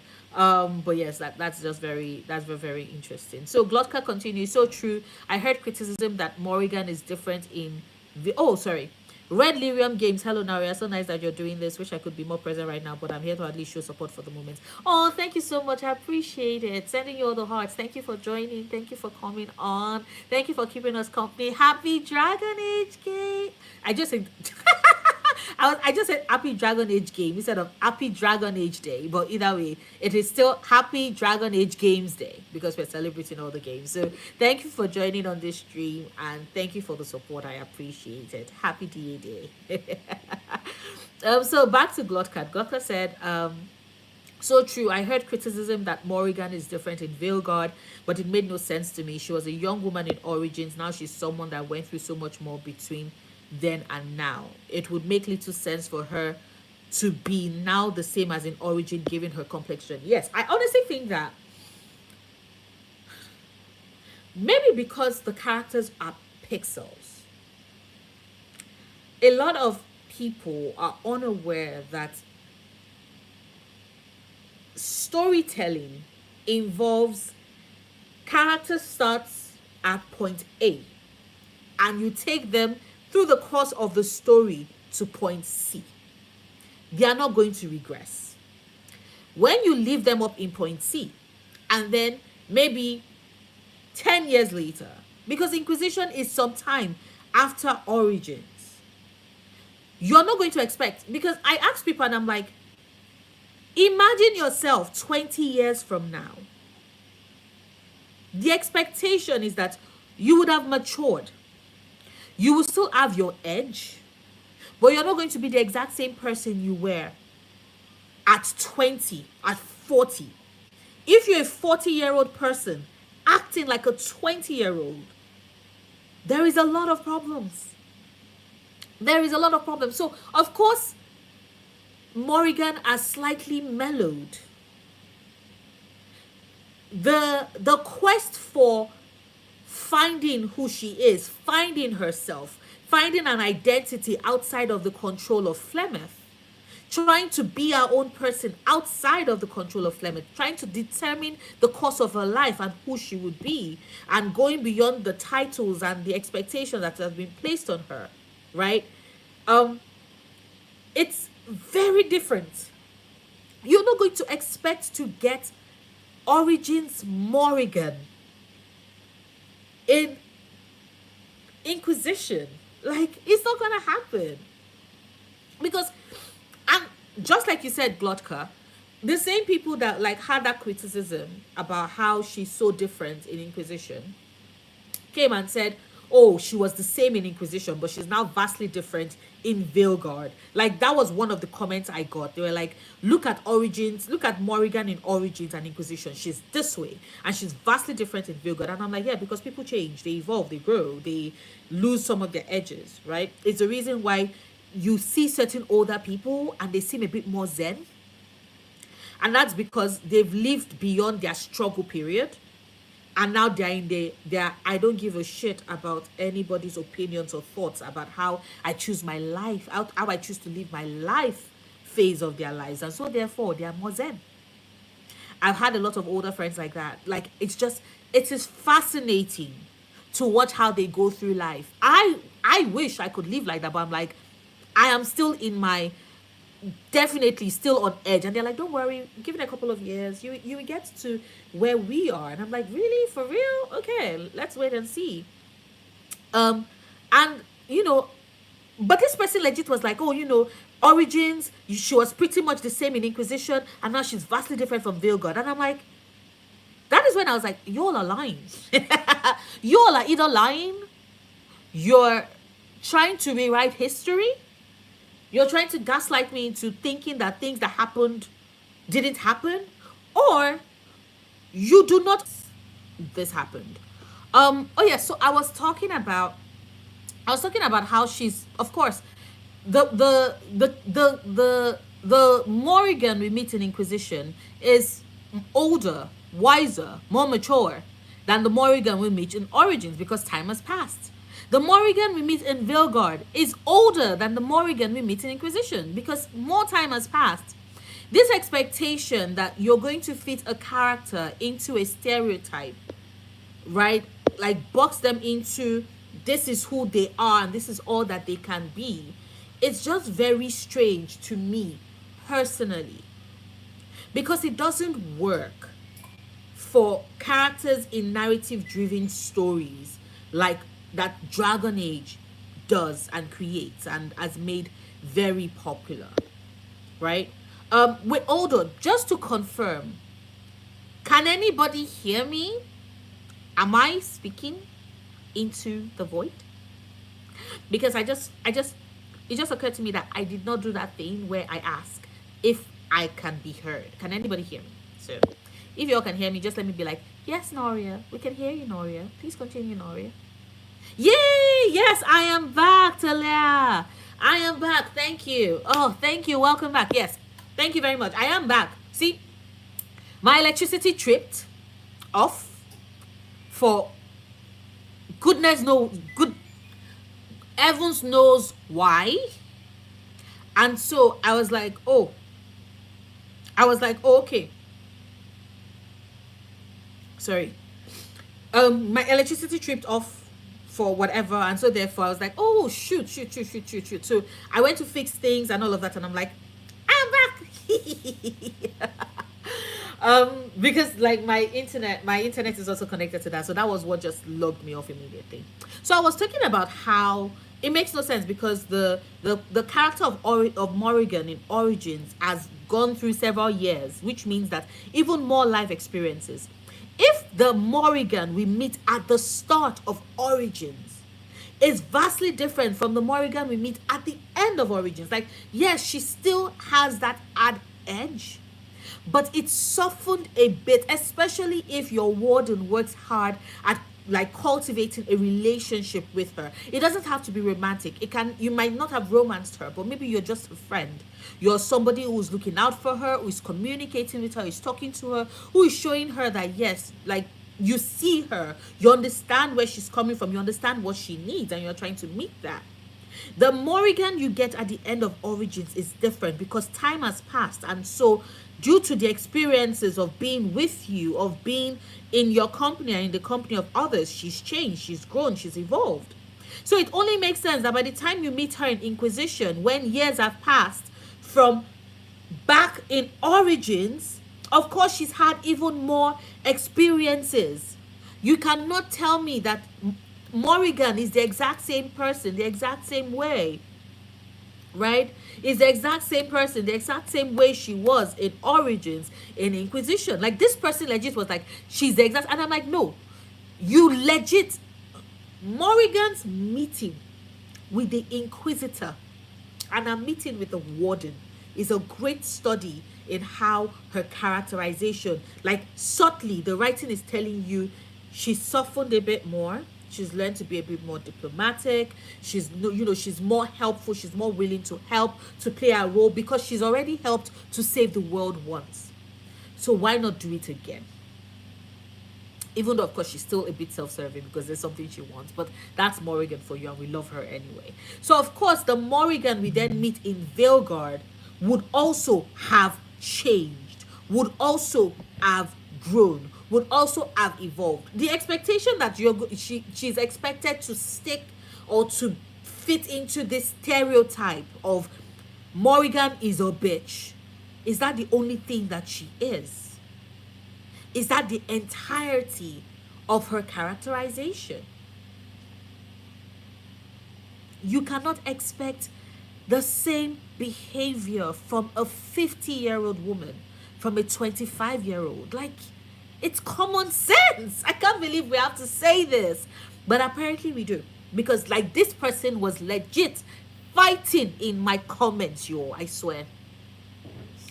The things I've read by virtue of me making Veilguard content has been fascinating, and a study in, because, like, you know, someone made a tweet and I was like asking, I was like, that is true, because that's something I've been wondering. Is it that people consume like media, and this included games, like on a surface level? Like, nobody really tries to really understand things, like, not nobody, but like, don't certain people try to understand things on a deeper level?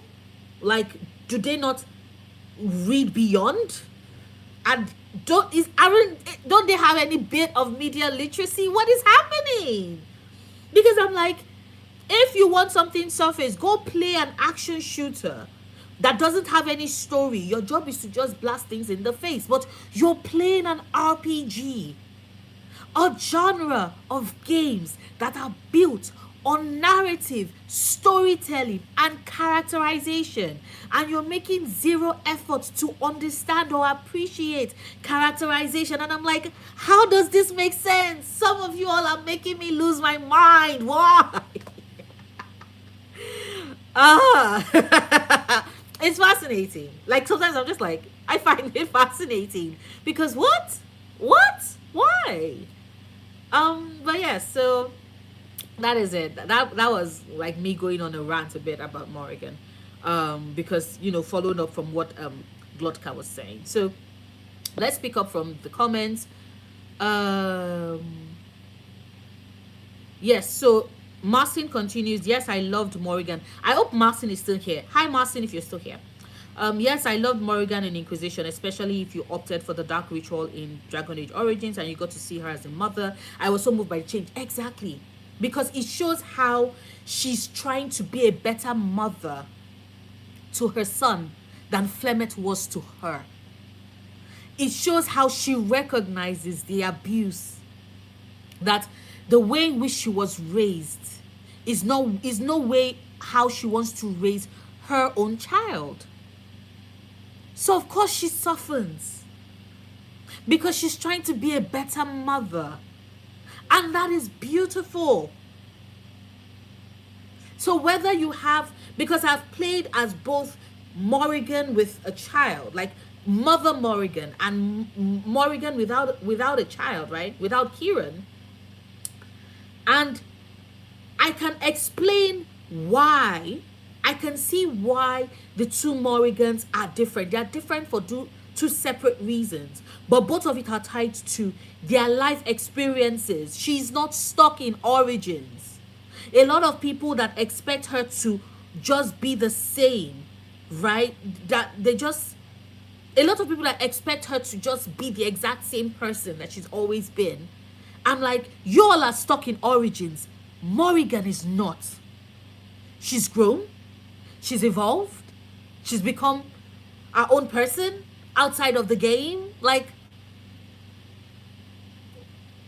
if you don't want that change, then stop hoping and praying that your fave comes back, because your fave is going to show signs of who they have been in the period of time that you've not seen them in a game. That's just common sense. That's just common sense. Damn it, P. Hi, Nori. I don't know anything about Dragon Age, but I love listening to you speak about the things you love. Your enthusiasm makes it interesting, even though I don't know what the fuck you're talking about. Thank you so much. I appreciate it. Oh, my heart. My heart. You know, one of these days, I should totally just do like a regular live stream. I think I will do that before the end of the year. Just a regular live stream, so that, you know, those of you all that are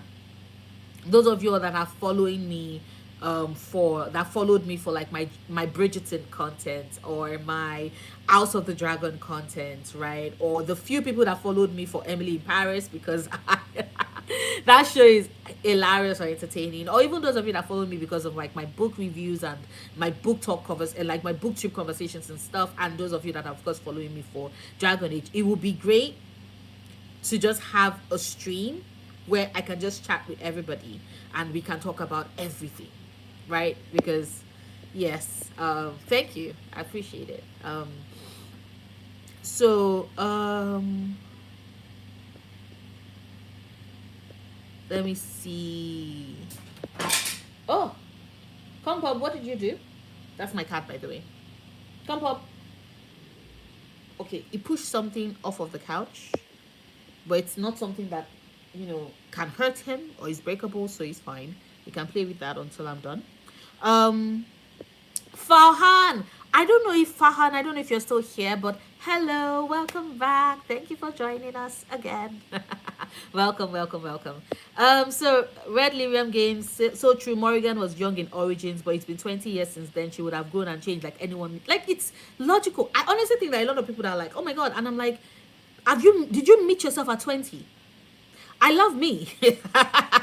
But I think about my 20-year-old self, and sometimes I'm like, if I could go back in time, I'll just sit down and be like, girl, what is wrong with you? What is wrong with you? Your priorities are all warped. What is wrong with, like, if I had a chance to talk to my 20-year-old self.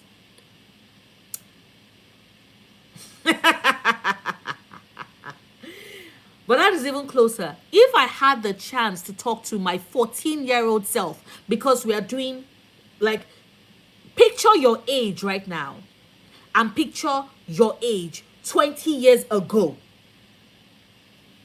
Are you the same pace? Are you the same person? Are you the same? Because my 14-year-old ass, I'll just be like, girl, why are you like this? Like, not even girl, child, teenager. Oh my God. I was such a smart ass as a teenager. God.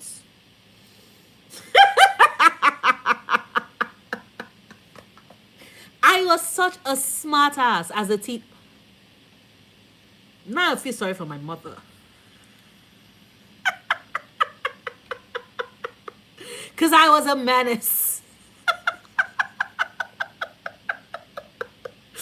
Oh, okay. Let me see.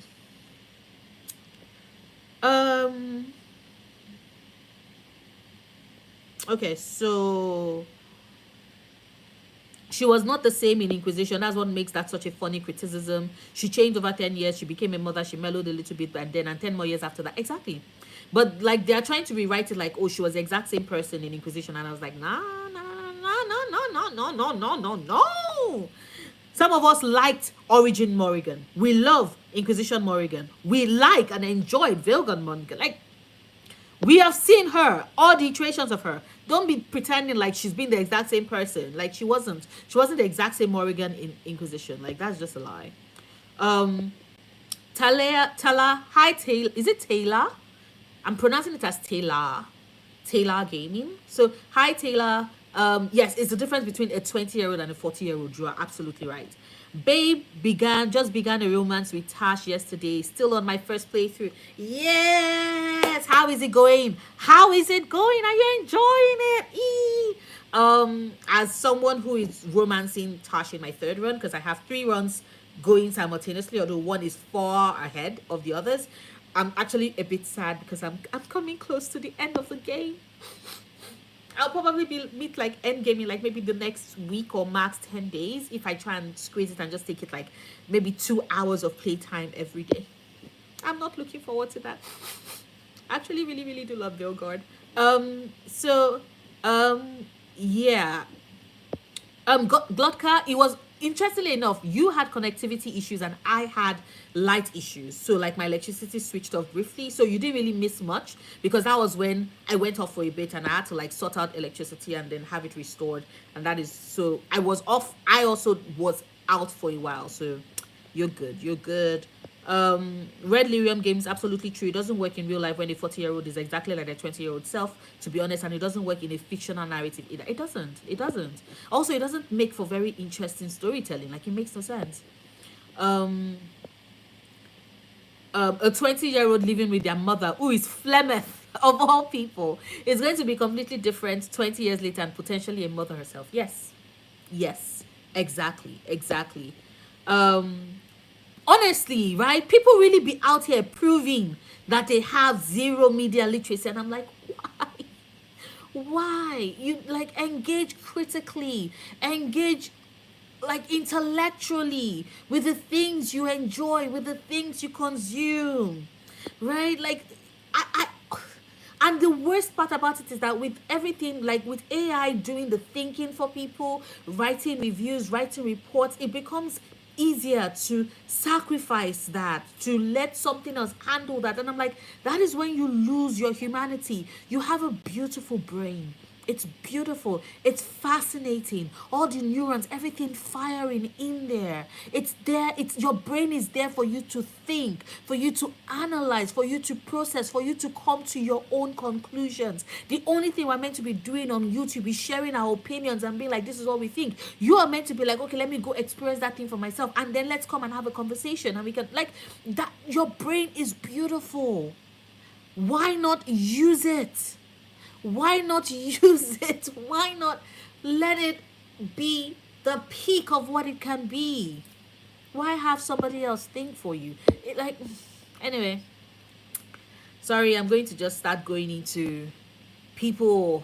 But yes, Red Lyrian continues. I wonder if people who expect her to be exactly how she was in Origins 20 years later have never experienced growth in their own lives. That is a scary thought. That is a scary thought. Because to be fair, there are people that regress. But like, I don't think there's anybody that's ever stationary. You either improve and grow or you regress. Like being stationary, I wonder if that is possible with being a human, having a human experience. Like, I wonder if that is possible. You either grow or you regress. Like you can't stay stationary. That's just weird. But to think that there are people in this world who've never grown, who've never experienced growth in their own lives, that is sad. Now I feel sad for them. Taylor was wondering the same thing. Marcin says, I guess some players just see characters as a part of a product that is supposed to deliver, and we see them as living beings because of how we are immersed in the story. Excellently said, Marcin. Yes. Sorry, you stop shaking. Ugh. My lights have been all like, I apologize for the flickering. My ring lights, because like that's the only thing that can give me some illumination here. I need to replace her. That's something else I have to save for 2025. Um, but as I was saying, yes, I do agree with you on that, Marcin. I think that we play role playing games and look at them, not even just role playing games, but like media as a whole. We immerse ourselves in the experience to see these characters as potentially the kind of people they are meant to be. Like you said, living, breathing people who evolve, who grow, who have experiences, who change, who, like, basically morph from person to person depending on what it is that they go through. And they see them as pixelated beings who have to be stationary for them to enjoy what it is that they believe that they should be getting from it, which makes no sense because you are getting a story. If you're playing an RPG, if you're engaging with media like that, narrative, like, you cannot strip the narrative from it. And the narrative always demands that the characters evolve and change in a significant way. Most good stories do not have the characters start the story in one spot and still stay in that spot for the entirety of the story. That is not good storytelling. That is not good storytelling. You might not agree with the directions that the writers take certain story beats, but it will still be done because that is what is expected in a story. Red Lilium Games said 20 years ago I was only 14 years old. Can you imagine if I was the same exact person? I would hate myself so much. I like, to be fair, I think I was cool at 14, but then that is probably also me thinking from a nostalgia perspective. I like to hope that I was just a smart ass. I was just a smart ass, but not like somebody that I want to be like shake really hard. Except for the you don't need to have a crush on somebody for 5 years, because like I wish I could go back to tell younger me, I'm like, let it go. Let it go. So many amazing people out there for you, my love. You do not need to be stuck on this person for 5 years. Let it go. Like, that is something I wish I could tell my 14-year-old self, because like that girl was struggling. But yes, I agree. Right? Imagine myself at 14 is just okay, like right now I need to figure out what is wrong. It's the wire. Is it a wire? Why are you acting like this? Lamp. Ugh. Okay. If it starts acting up again, I'm just going to fix it. Yes. In which case, is it fixing? No, it's not. I'm coming, y'all. Give me a second. Ouch.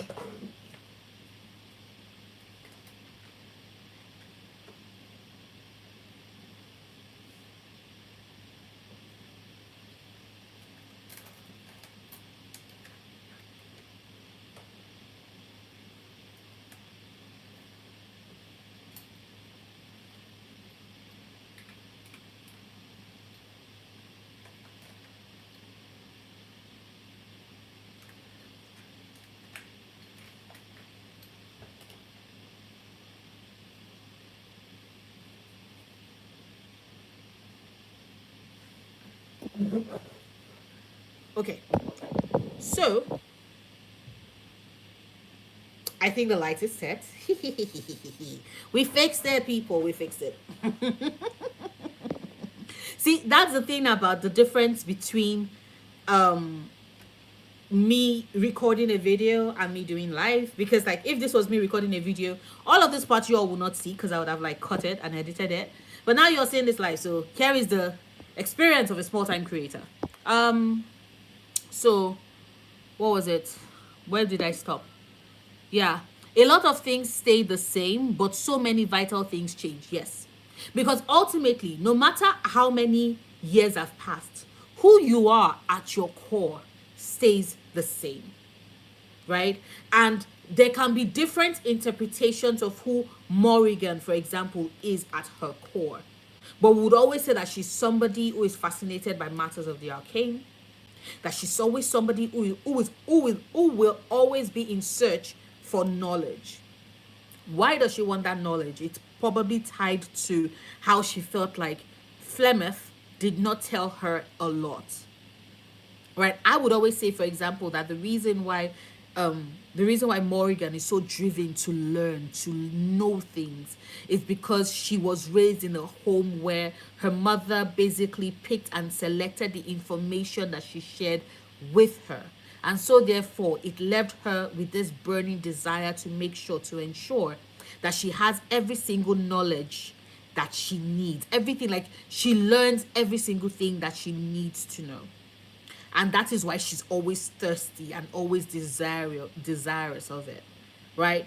We can say at her core, Morrigan is somebody who is aware of who she is. She's somebody who is confident in who she is. Like that is a consistent thing for her, right? So once again, like, the core of who she is not going to change. She's always going to be somebody who makes no apologies for who she is. She's always going to be the type of person that makes a grand entrance, because that is who she is at her core. She's dramatic like that, right?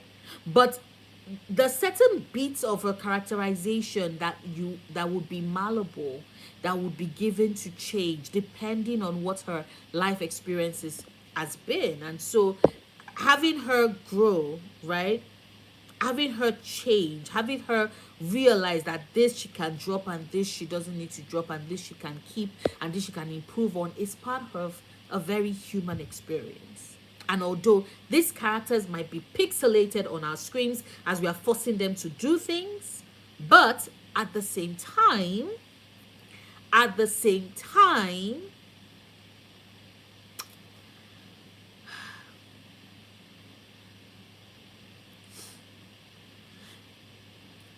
they are still telling their stories. And in telling their stories, they are the characters, they are the main characters of their own stories, just as we are the main characters of ours. So, does that mean because we are controlling things, we should not think of how it is that, like I mentioned at the start of this stream, BioWare, and by extension, those of us that love RPGs, are driven by very human traits and human stories that are being told through and via these characters who serve as avatars for human experiences. Like, come on now. Come on now. Oh, it's Taylor. Yay! I got it right, I think. So, yay! Hi, Taylor. Thank you. Welcome, welcome, welcome, welcome, welcome. For those that just joined recently and might have missed it from the start of this video, the question we are asking or we are answering, and of course, there's been lots of branching, diverging, like points, conversation points from that, because that is the great thing about doing a live stream where we are all in communication and communion with each other. Is the main questions are: one, what does Dragon Age mean to you? And two, which is your favorite Dragon Age game so far? So let us know in the chat. Taylor says, I have 300 hours in Vilgard already. I've waited too long for this game and I'm having so much fun. I love that for you. I love that for you. Yes. I'm currently at hour 200 myself.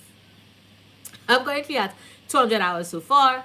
I have 3 playthroughs running at the same time. But like I've mentioned earlier, one of them is further along. That's the one that I put up on the PS Noria, my PS Noria Let's Play channel. Larima Ladair, she's my main run. I've so far with her, I'm getting to endgame. So like legit, I have just finished Liz Harden's companion quests, main companion quests. She has that Vilgard V, and I'm like, I'm so proud. So I am just rounding up everybody. The factions, all the factions so far are in moderate. They are all moderate, so I have them at 2 stars. So I'm trying to push all of them to like the highest 3-star. And of course, I'm choosing and picking each of the companion quests.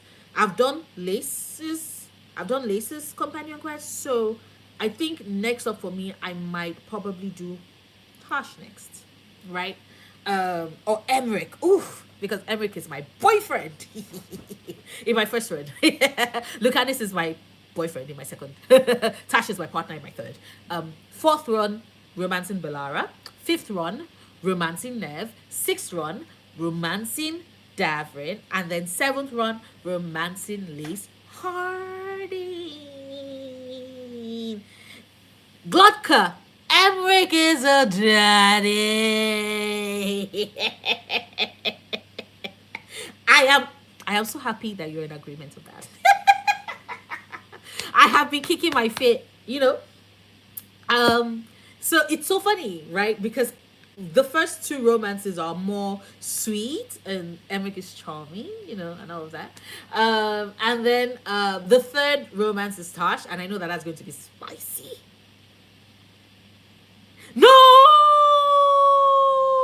Taylor, what? You lost two romance companions? That is work. Oh, shit. That's scary. That's terrifying. You're giving me, you're like legit putting me back into Mass Effect 2 flashbacks, right? Because like that was a lot of work. That was a lot of work to make sure. Like my first run, I was like, can't make any mistake, because I did not want to check like spoilers or cheats and stuff. I was like, can't make any mistakes. Who is doing this? And I'm like, Tali, all these things. Connections and computers and stuff. You will go into that vent because I can trust you to do all of it, to do all of this, right? And then I'm like, Garrus, Archangel. I also romanced him. I also romanced him. I romanced Liara as well. Mass Effect, I was romancing everybody. I was like, Garrus, because you know how to command people and stuff, because like when you were Archangel, you had your own company and all of that. So Garrus, you are going to lead the squad.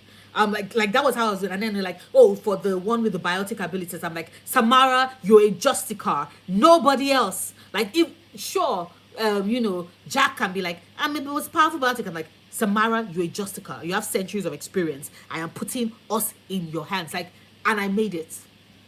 I made it. So I'm going to do that with Vilgod as well. I'm just going to have to like puzzle out and just keep my fingers crossed.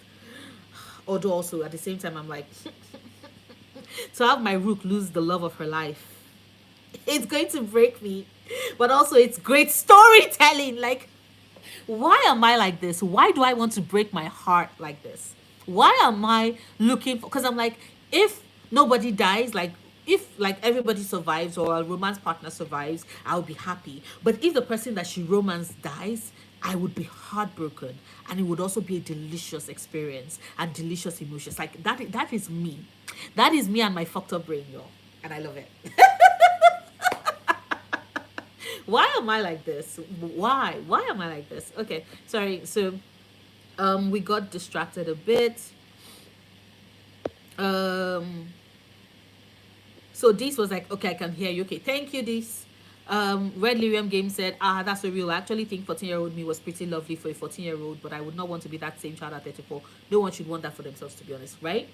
Right? Like, all those movies like 13 going on 30 and Freaky Friday, when there's the swap, I'm always like, I do not want that for myself, because like I survived 14, I survived 15, I survived 16, 17, 18, 19, 20. I survived my 20s. Thank you. If I'm going back in time, it is so that I can be like, yo, younger Noria, psst, psst, psst, psst. You gotta invest in Google. You gotta invest in Apple. Like, sure, you cannot afford to invest in Coca-Cola, because at that point, Coca-Cola was big and all of that. You gotta invest in Facebook.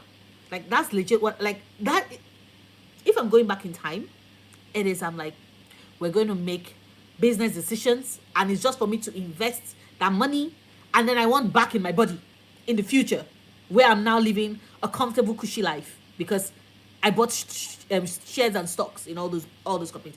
No, what am I supposed to say? All I have to do is like, younger Noria, buy crypto. It is useless to you now. The money is paltry. but it's going to be big, and then you can sell it and be like, okay, bye. So yeah, uh, sorry, that is just me. I apologize for going off of a tangent, but I just had the whole imagine if I could time travel into my younger me body for like a day. What are the things I would do? What are the things I would do? Okay, so Endgame is so good. I cannot wait, Taylor. I'm like, and I do not want to rush it because I don't want to run into Endgame during a work week. I don't want to run into Endgame during a work week where I would then have to pause at some point because I have to go to the office. So no, I want to run into Endgame. That's why I'm like, I want Endgame to either meet me this weekend or next weekend. Then I can be like, because I'm going to need a weekend to recover. But like the thought of me playing and then being like, I have to go into work, I'm a cry. I can't do this. I can't do this. So it's so tragic. Taylor, what? Okay. About your companions. Wait, what? Wait, what? Oh yeah. So about the romance companions. Okay, because I was like, is the ending just tragic as a whole, or it's about the loss? Okay, so I'm so sorry about that. Because two romance companions, fuck, that must have been hard. Um, I totally fell apart at the end with all the loss, and I got the happiest possible ending. That must have like been so painful. The fact that you did get the happiest ending, but not the happiest ending for Rook. See, now that is delicious pain. That is pain that would break me, but that's also somewhere at the back of my brain. My brain is like, but that is delicious pain, though. That is delicious pain. The type that keeps you just. What does that say about me? What does that say about me? Um. So same with the first run at Red Lyrium Games. I only played ME1 many years ago, but Nora, you make me want to replay it and finally continue the series. Do it! Do Like, I am a big Dragon Age fan. But Mass Effect owns me. Dragon Age also owns me. In case you did not watch the what Dragon Age means to me. Like, those two franchises are me. Are me. Are me. Like,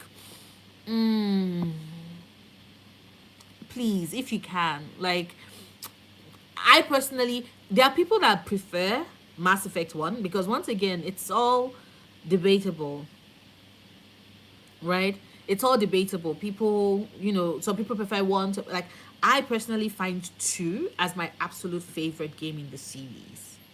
But just as with Dragon Age, I love all the Mass Effect games, including Andromeda, just like I love all the Dragon Age games, including Veilguard. So with Mass Effect, I would say please get back into it. It is so 2 is like the suicide run for 2. The suicide run for 2. Even though because just as with Dragon Age, I replay Mass Effect every year like clockwork. Like every year like clockwork. And even though I've played the suicide run so many times, every single time I play it again, I'm always like like, that is legit me. That is legit me every single time. So yes.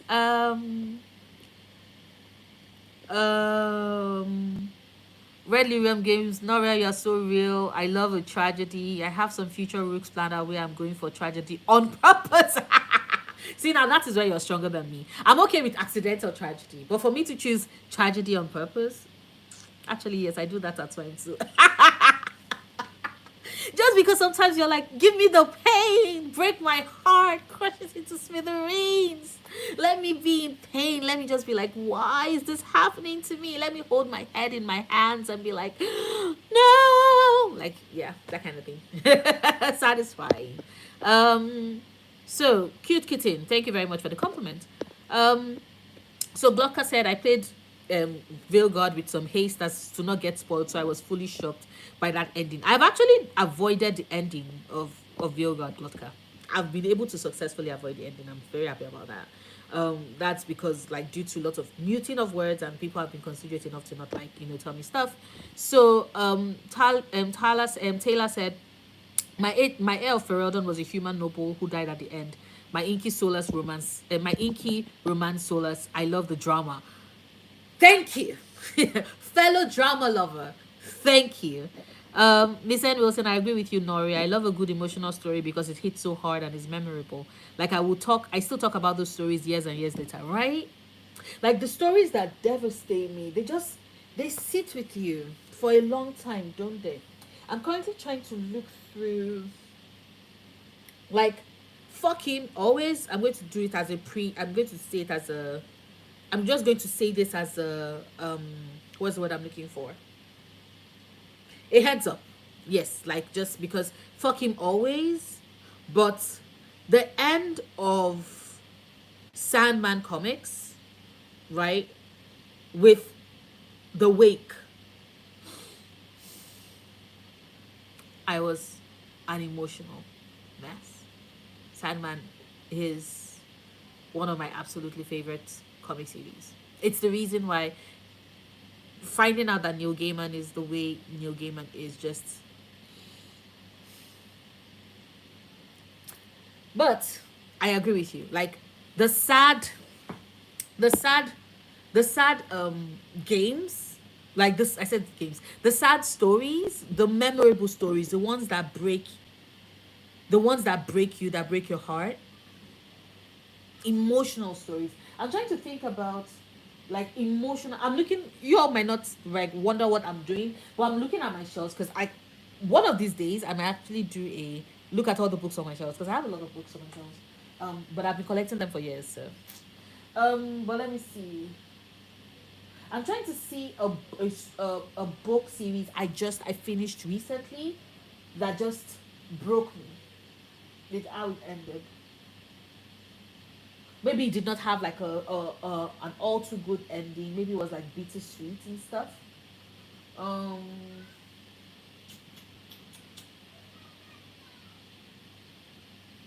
ooh, it's weird. Is it that don't I collect tragedies anymore? Don't I collect stories? But actually no, we're not talking about tragedies, right? We're talking about stories that, like, have, it might be an emotional climax, something that broke you, right? So in that case, I can easily think of the Broken Earth trilogy, to be like Obsidian Gate wrecked me. I can say the Poppy War, specifically the end of Poppy War. I can say, let me see, Crooked Kingdom. It's why I still have not forgiven Lee Badugo. Like, yeah, that still makes me. I think back, I remember, and I start crying all over again.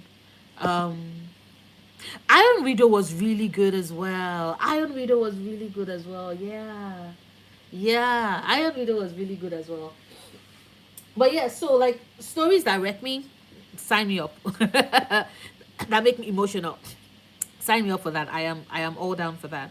Um so Glodka says, yup, me to 21-year-old self, my mine Bitcoin, I sell it 10 to 40 years later. I'm telling you, if I had the chance to travel back 20 years, jump into my 14-year-old body temporarily, because they have to tell me, like, it's temporary, because I cannot imagine, like, going through puberty again. Like, I did, like, nah. But if they're like, you can jump into your 14-year-old self and you can only retain one memory to take with you, and then you have to be back in, you're going to come back to your present body in, like, maybe a couple of years, like, not a couple of years, but like a couple of hours later. The minute I'm there, I'm like, Bitcoin. Then we sell it in 14 years. Because fuck Bitcoin. By that point in time, I would have made money. And that is what I want. That is what I want. Um, so Red Lyrium Games, I'm waiting. I'm holding my breath, waiting for you to post your end game so I can cry alongside you. I love how you like already know that I'm going to cry because I'm such a crybaby. I'm like these games make me so emotional. So of course I'm going to like tear up. I am going to cry. I am going to. I just know I am going to cry. I keep crying at the end of Trespasser every damn time because I romance Solace and like I cry every damn time. So Martin said same about avoiding work week for Endgame. I still remember as I was glued to my PC finishing ME3 and when the end credits were rolling, I look out the window to see the sun rising. Parity Earth. I swear, I legit think I held my breath for the entirety of Parity Earth. I was just like not breathing, just playing the game, playing the game, playing the game, playing the game, try to survive, try not to die. Oh my god, Anderson, oh my god, in Elusive Man, oh my god, what is happening? Oh my god, like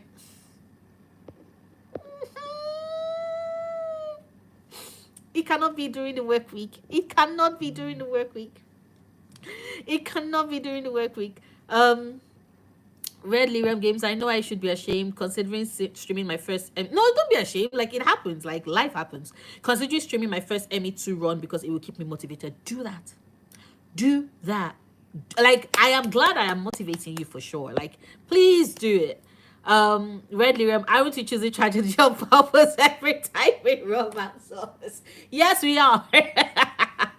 Especially because my canon Inquisitor romance is soulless. So I'm like, I'm like, Noria, are we once again going with heartbreak? And I'm like, yes, we are. Female Laveland.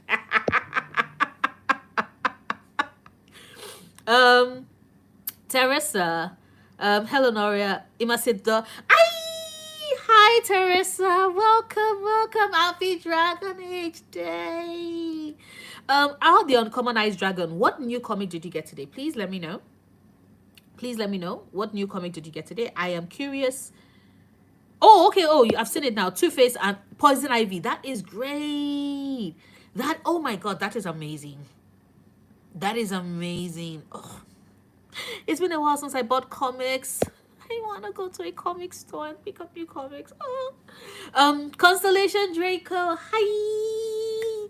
I am fine. I am good. Happy Dragon Age Day. Welcome. Thank you for joining me in the chat. I have been yapping nonstop for the last 2 hours and I think 14 minutes.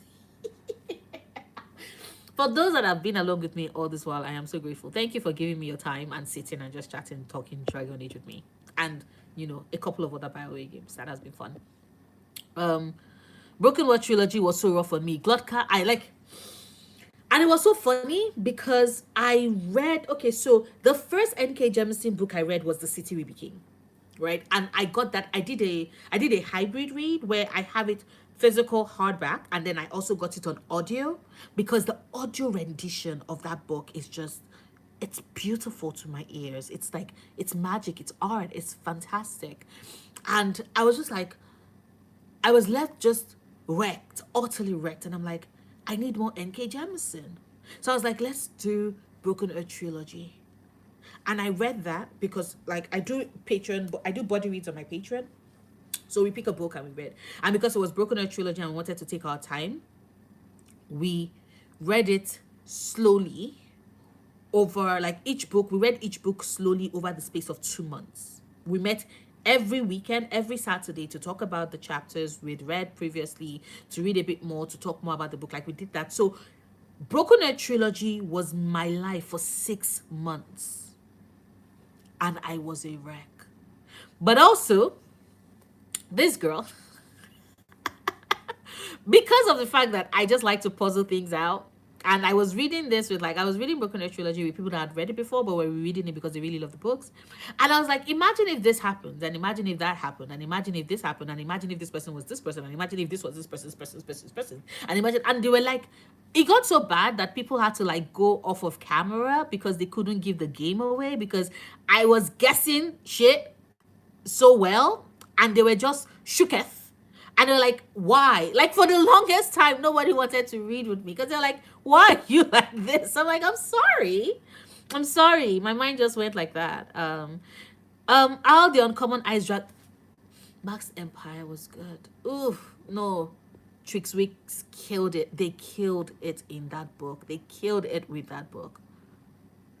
it was just trauma upon trauma. And it was after Max Empire that I replayed Inquisition. And when it was time for the Wicked Hearts and Wicked Eyes quests, that was the first time. That was the start of me saying I would never let Briala get together with Celine, like ever, ever, ever, ever, ever, ever. And like, playing the Revenant with Felasan, like the regret, is it the regret, the betrayal of Felasan with Masked Empire, like it hurt me. Like I have to admit it, it hurt me. It hurt me. It hurt me. um gnawing on the bars. Okay, so gnawing on the bars of my enclosure, waiting for Everly Tyrant because I need to know what happens with Wuzetin. Same, Teresa, same. And it's worse because, like, the publisher keeps pushing it forward, right? And Ziranjejao deserves better. So I'm so upset. Hopefully we get to this December as promised. Hopefully. Fingers, toes, everything crossable crossed that we get it in December as promised. From Hashes by Thomas Vaccaro broke my heart. I cried 38 times throughout the whole game and I still do. Oh, Consolation Draco, you were counting? I love that. But also, all the uncommonized dragon. This is the first time I'm hearing of From Ashes by Thomas Vaccaro because I live for the pain and I live for the angst. I'm going to put it down. Thank you very much for that recommendation. Let me just put down the note. Let me just put down the note. I'ma put down the note. I'ma put down the note. Okay, so let me see. Title From Ashes. Okay, so we're doing From Ashes by Thomas Vaccaro, right? Yes. Saved. Thank you for the recommendation. The incoming pain. I appreciate your service. I'm about to start Act 3 with my elf veil jumper boy romancing Davrin. Ooh. That is what I'm doing as well. Although, that's what I'm doing as well. Although mine is like, I think I wanted to try out a human. I wanted to try out a human veil jumper to romance Davrin. But now that you said it, I might just make it. I might just switch over and do elf again. Because, like, I love elf. I have to force myself to do human because, like, I'm always going default for elf. Just because I want the ears. Except for Larima. Larima's ears are covered, but I also explained why in her backstory when I was creating her. Two-Face book is really great. I really related to Briala as a Jewish person. I like they integrated a lot of older Jewish culture and struggles in City of stuff. Yes. And that's the beautiful thing about, like, fantasy world. And it's also something fascinating about what we said earlier about how people like to read these games and these stories and these narratives on a surface level, and why we're like, why is media literacy dying? Because you see people that do not recognize that a lot of these characters and a lot of these situations are meant to be representative. Like, they are symbolic for actual other real life issues that are worked into the story. And that is why, when people go like, oh my god, Dragon Age has gone woke, a lot of us that have always played the games look at them like, you all have lost your damn mind. Because if you read beyond the surface, if you took in subtext, if you actually related with these games the way in which they are meant to, if you see them as stories and understand what stories they're trying to tell, you would know that Dragon Age has always been woke. Like, you will know that Dragon Age has always been woke. So, like, it's just very interesting. Teresa says, I can't let Gaspard near the throne after Masked Empire, right? It reminds too much of Conquistadors, right? Being Mexican, Mestizo, and California Native American, I just can't. Like, because I'm always like, people are like, oh, Gaspard. And I'm like, there's so many subtexts to Gaspard also being a piece of shit in the game. Also a piece of shit in the game. What are you, like? Look at the clues. Look at the clues. That's always me. I'm always crying. Look at the clues. Look at the clues. I just completed my romance with Davrin with an elf grey warden, and it was absolutely lovely. Oh, My Grey Warden is going to be a Kunari, and I'm having her romance Belara. Because I want Belara to have this big, beautiful protector.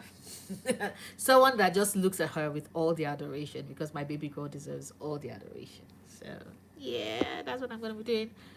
Um, so did it for how the uncommon ice dragon said, did it for the story of Dalish elf with Elganon tattoos who is slaying his gods. You're devious. I like that. I really, really, really, really like that. And now you have me thinking, because that makes so much sense. Ooh. Ooh.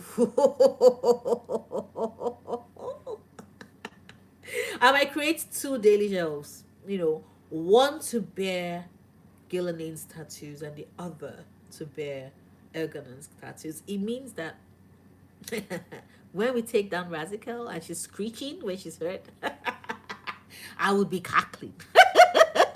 My rook would be cackling.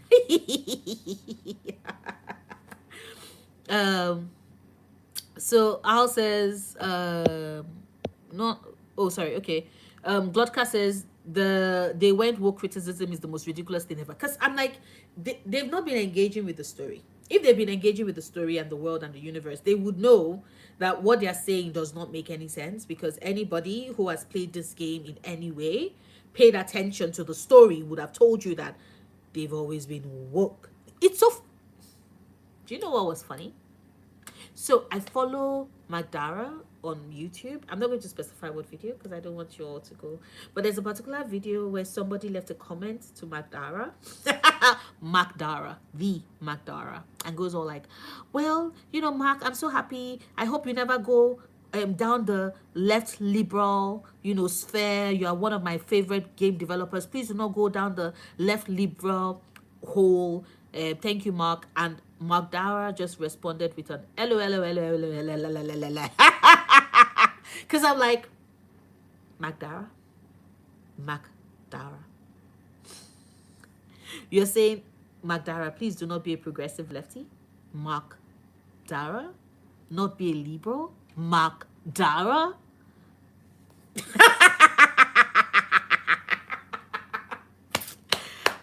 Like...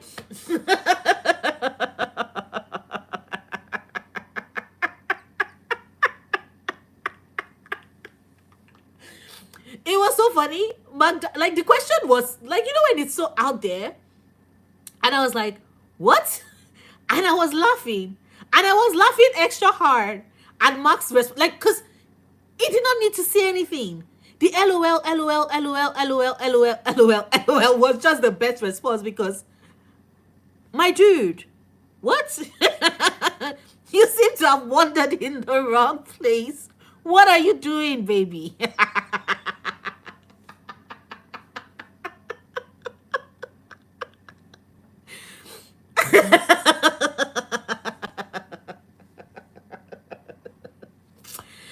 Oh god.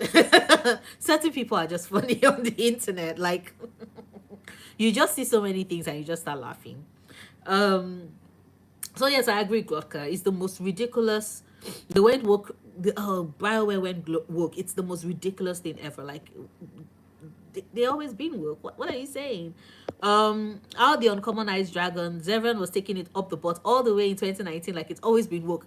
Thank you. Thank you. He was always going to hit on you and be like, whichever way fits you. Like, I swing both ways. I swing both, like, please. These are the same people that go like, but like, we preferred it with Dorian. It was more tasteful. Like, they did not raise a ruckus. I'm like, you all keep trying to rewrite history, and it's not going to happen, because we remember. We remember. Dragon Age Inquisition was the first game with trans characters in the triple A game. Yes, hard agree. And Creme is lovely. I wish that they had fleshed out, a story more better in Inquisition, but it was a start. And so, of course, they took it, like, they continued and explored that with, with Tosh. And like I mentioned in one of my videos, like not everybody needs to necessarily like Tasha's, like the way in which Tasha's story went. Because I saw somebody that was like rewriting the Tash non-binary scene with their mother. As a screenwriter fixes this scene, and I looked at that and I was like, you don't need to rewrite it because that has been other people's experience. Just because it's an experience you do not relate to does not mean that it's not valid. Like, how hard is it for people to get that? How hard is it for people? They're like, oh, it's cringe. I'm like, yeah. They're meant to be in their 20s. They're extra young. They're figuring themselves out. Like, let them say cringy shit. Were you not saying cringy shit in your 20s? Were you not saying cringy shit in your 20s? People just be pissing me the fuck off. I'm like, fuck off. Of course, I also immediately responded with, please do not recommend this channel to me again, because what was that? Jeremiah, hi. Hello. Thank you for joining me. Welcome, welcome, welcome, welcome. Every option for Ole is a piece of shit, unfortunately. Unfortunately.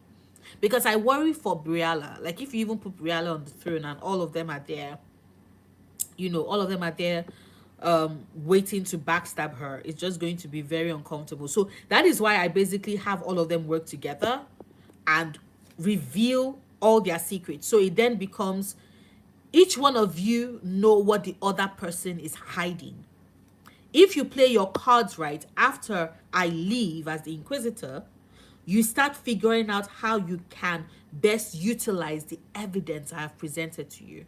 Briella, you're a smart girl. I hope you're able to put it to good use. Like, that was what I was thinking when I resolved that part. Red Lyrium Games. Yes, oh my gosh. Bellara deserves, she really does. Baby girl deserves the world. All the uncommon ice dragon, my Konari warden lady is going to romance either Nev or Hardin. So my non-binary shadow dragon Rook, Darren McCarr, I have them romancing Lucanus. They are my second run. So they are romancing Lucanus, which means that they choose to save Treviso over Minrathas. Because, like I've already explained in this stream, I live for the drama. I want the drama. Give me the angst. Give me the what the actual ever loving fuck. Yeah. So, like, it was delicious seeing everybody be so disappointed. Like, Tarquin was pissed, Nev was pissed, Viper is poor Viper. Viper is over here trying to be strong and stuff and everything else. And, Darren is like, I thought you all could handle it. And, like, I'm just like, I'm role playing as them being devastated when they step out of the shop and they can see the blood on the streets, the missing, like the dead, the strung up shadow dragons is breaking them. And so, to romance Nev, I am creating the hottest, mask presenting, lesbian Antivan Crow to romance Nev, who will choose to save Minrathas over Treviso, because I live for the drama. I live for the pain. I want Viago to be disappointed. I want Taya to be crushed by my betrayal. I want Lucanus to be trying to figure out what I'm saying. And I'm just over here like, well, I thought you all had it handled. Why are you blaming me, though?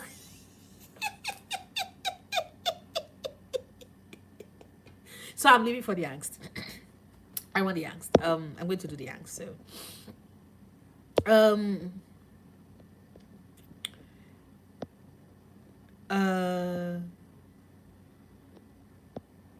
no way. Godcast says no way. What games were those people playing if they were writing that to Mark Dara? I swear, because I'm like, do you know Mark Dara? Like,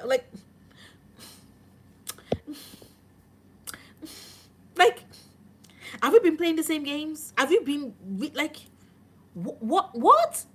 Like, it was such a weird ass comment. I liked Mark's laughter, and I just exited because I was like, delusional. By what measure? I just came in. I think I walked in on someone clowning on themselves. Yes, I don't know if you're still on by what measure, but somebody on one of Mark Dara's videos. I'm not going to say which one because I don't want people to go look for that comment and stuff. But someone basically left a comment on Mark Dara's video and like, Mark, you're one of my absolutely favorite game developers. I hope you are not going to go down the rabbit hole of being a liberal leftist, like a progressive liberal leftist. Like, that is not, I don't want you to go down that whole, Mark. Like, you are one of my absolutely favorite developers, and all of that. I don't want you to do that at all, blah blah blah. And Magdara just responded with LOL, LOL, LOL, LOL, LOL, LOL, because I was looking at that comment. Every time I remember that comment, I'm like, I have tears in my eyes because Magdara, Magdara. People be delusional.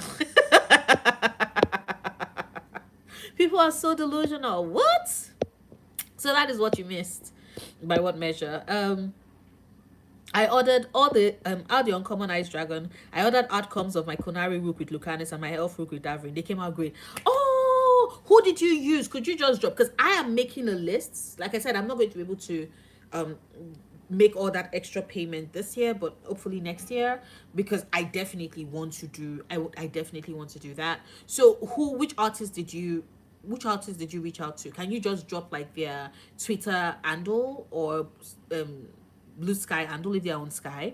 Can you drop it in the chat so that I can go look them up? I'm like, I have a notebook where I'm writing like the names of the artists and their handles, so that when it is time, I can just go there and be like, because I want to spread it, because I'm creating a lot of rooks and like I love all of them in my head. So I'm like, okay, you are going to help me with my Emric and Larimar.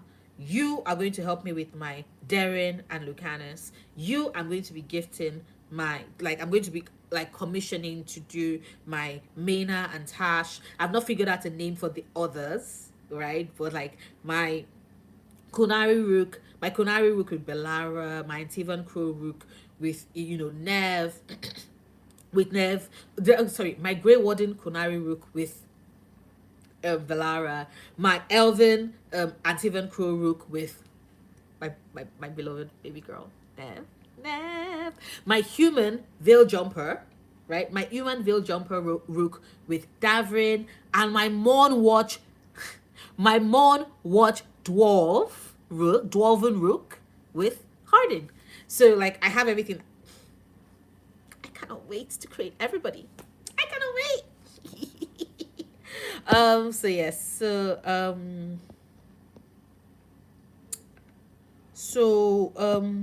By what measure? I vote for more ruckuses. I love how gay the games are. Same.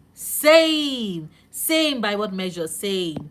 Out the uncommon ice dragon, they were so homophobic to Dorian. Like I was there, my gay ass remember so firsthand. Thank you, because they were over here, and I'm like, you all are not going to gaslight us. You're not going to gaslight me into thinking that you were also accepting of like we remember. I remember how much work it took to convince people that, you know what, it does not make, like, there's nothing wrong in you as a man choosing to play a male inquisitor who gets with Dorian. We had to hold their hands to get them to that point. We had to hold their hands to get them to that point. People be acting like, I'm like, my memory is long. I remember this shit. You're not about to change or rewrite the story. I remember this shit. So Red Lyrium Games, exactly. The scene with Tash and their mother did not need any rewriting because it works for their own story and their experience, right? Like, I was so upset when I saw that video. Yes, thank you, Al the Uncommon Ice Dragon. It was realistic. Hi, Nori X. Oh my God, welcome. I'm sorry. I'm just catching up with all the chats. So if you're still on, hi, welcome. Thank you for joining. Happy Dragon Age Day. Happy Dragon Age Day. Red Lyrium Games goes, Tasha's story is so beautiful. It's not everybody's experience, but it is an experience that many can relate to. And there is a lot more to their story than just their transness to it hit me hard. Exactly.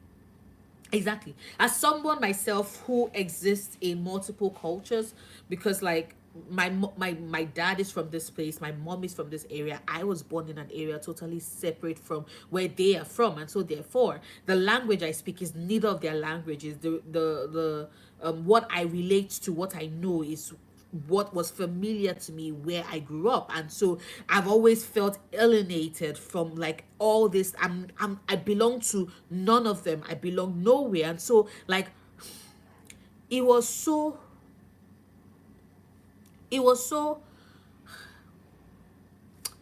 it was such an heartwarming, like their story, their experience, everything is so beautiful. Even the way in which they are autistic coded, and they really love dragons. And they really love dragons because they too can breathe fire. And it breaks their heart even when you have to fight a dragon. But they've written all the little notes. Like, Tash is amazing. And it's a pity that they do not, like, some people are just being absolutely vile. Nori said, yes, bring on the angst. Thank you, thank you, thank you. Teresa says, if there's not angst, I don't want it. And this is why I'm torn between Lucanis and Emmerich for my canon romance. Why? Because is there angst, like angst for them? Oh, okay. So, no spoilers, but okay. It'll be interesting to see. I'm still unsure what my canon, like I have to romance everybody, like fully immerse myself in the story, in their different story, and then I can figure out what I'm doing. So hold up, let me see. I'm writing that down. Thank you. How the Uncommon Eyes Dragon, Zane Fannin. Okay. Zane Fannin on Instagram. Okay. Artist for Rook Comes. Thank you very, very much. I have noted that down. I am going to look them up. Teresa says, I'm personally waiting for Mogwai. Yeah, on Blue Sky, Twitter, Tumblr to open her commission. She's the one who made the 3 Tulas Moon shirt all the devs were wearing for Veil God launch. Well, like I'm definitely going to do one for Mogwai. I think that for me though, because I really do love like her solace, so I'm going to do a big commission piece for my for Nisia and Solus, like my Lavellan, that like a big one that I want to frame, because they kept me going for 7 years. They kept me going for 7 years. So I like, thank you for reminding me though. Let me just put it down. I need to know how much.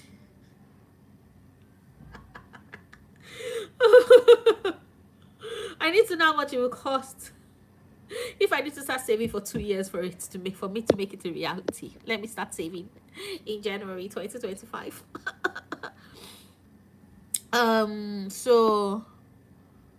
Red Lyrium's game says, oh, I got to look him up too. Okay, thank you. I wish I had money to commission others right now, but that's why I'm offering comms myself. So we do what we got to do. I want to support my fellow artists. Oh yeah. Also, like if you're also offering comms, why are you like saying it by the by? You should put your handle in the chat so we can also look you up, and I can put you in my lists of artists I want to support. Duh. Promote yourself. Duh. Promote your work. Duh.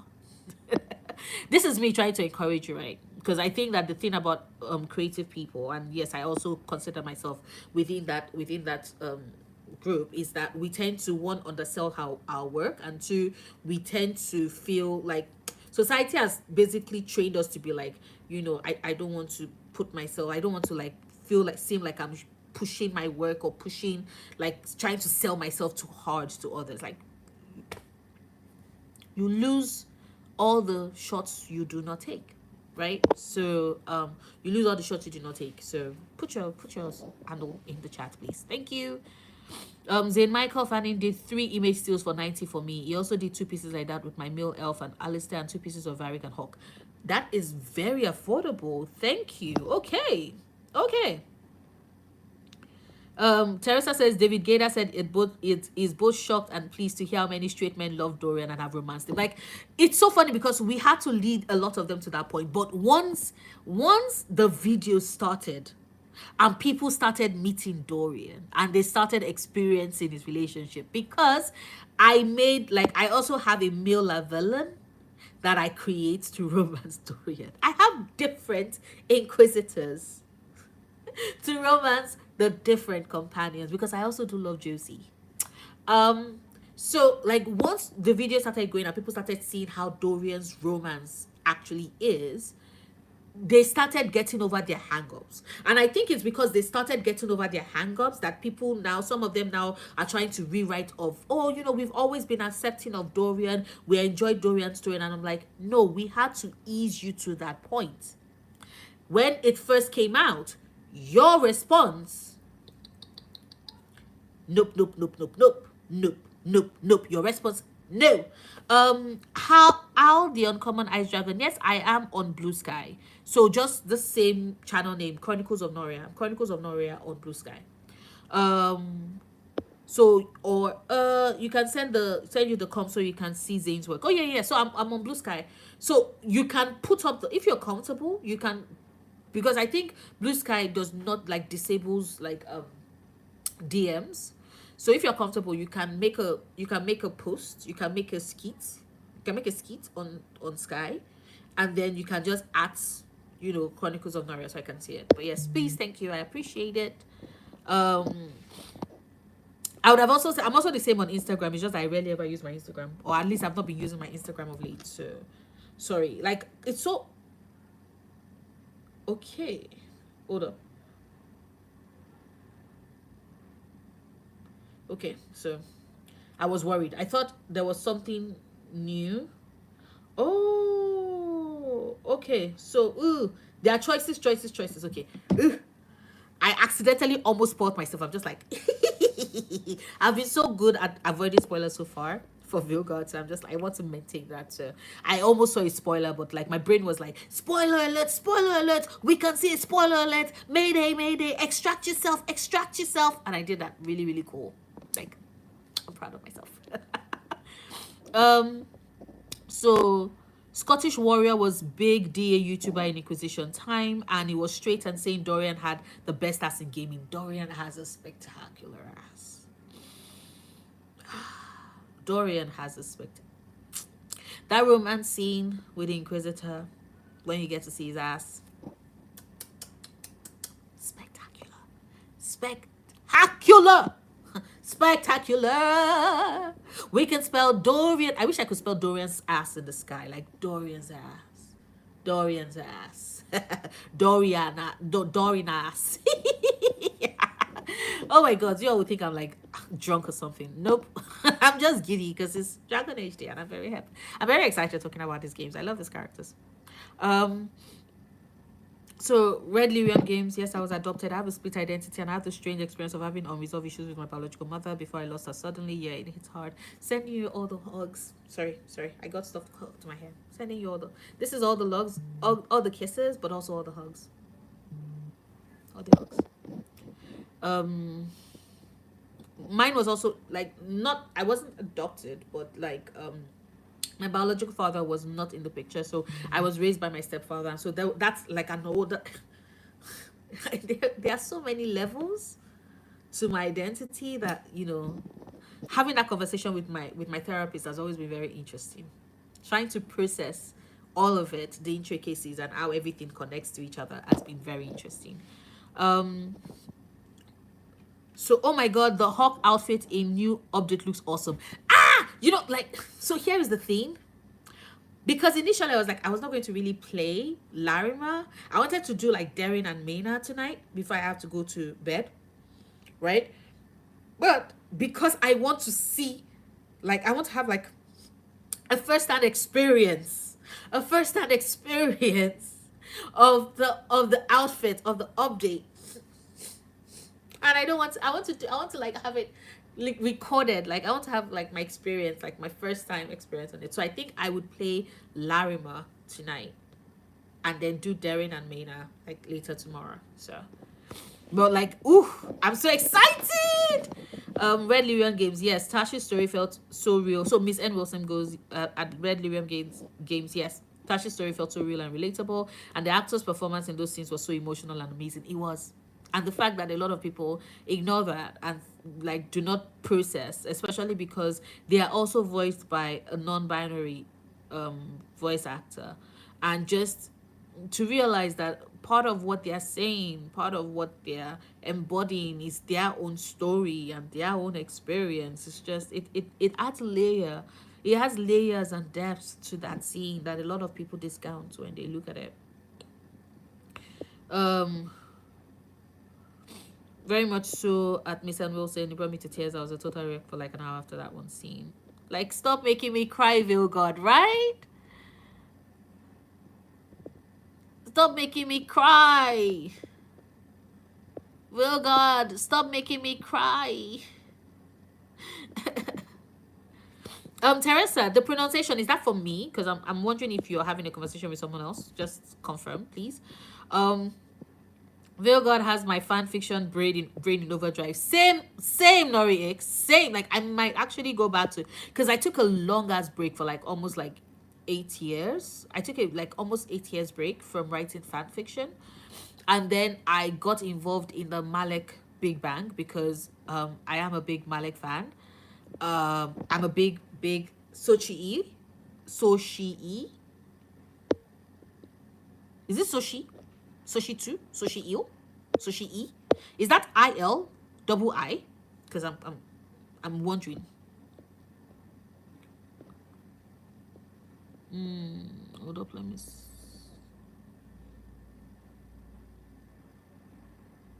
Okay. Also, what pronunciation is that in relation to? Sorry, Teresa. Like, what pronunciation is that for? Um. Oh, okay. Okay, so the voice actor. The voice actor.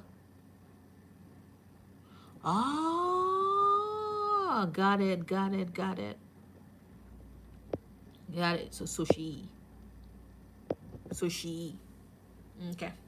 Thank you for the help.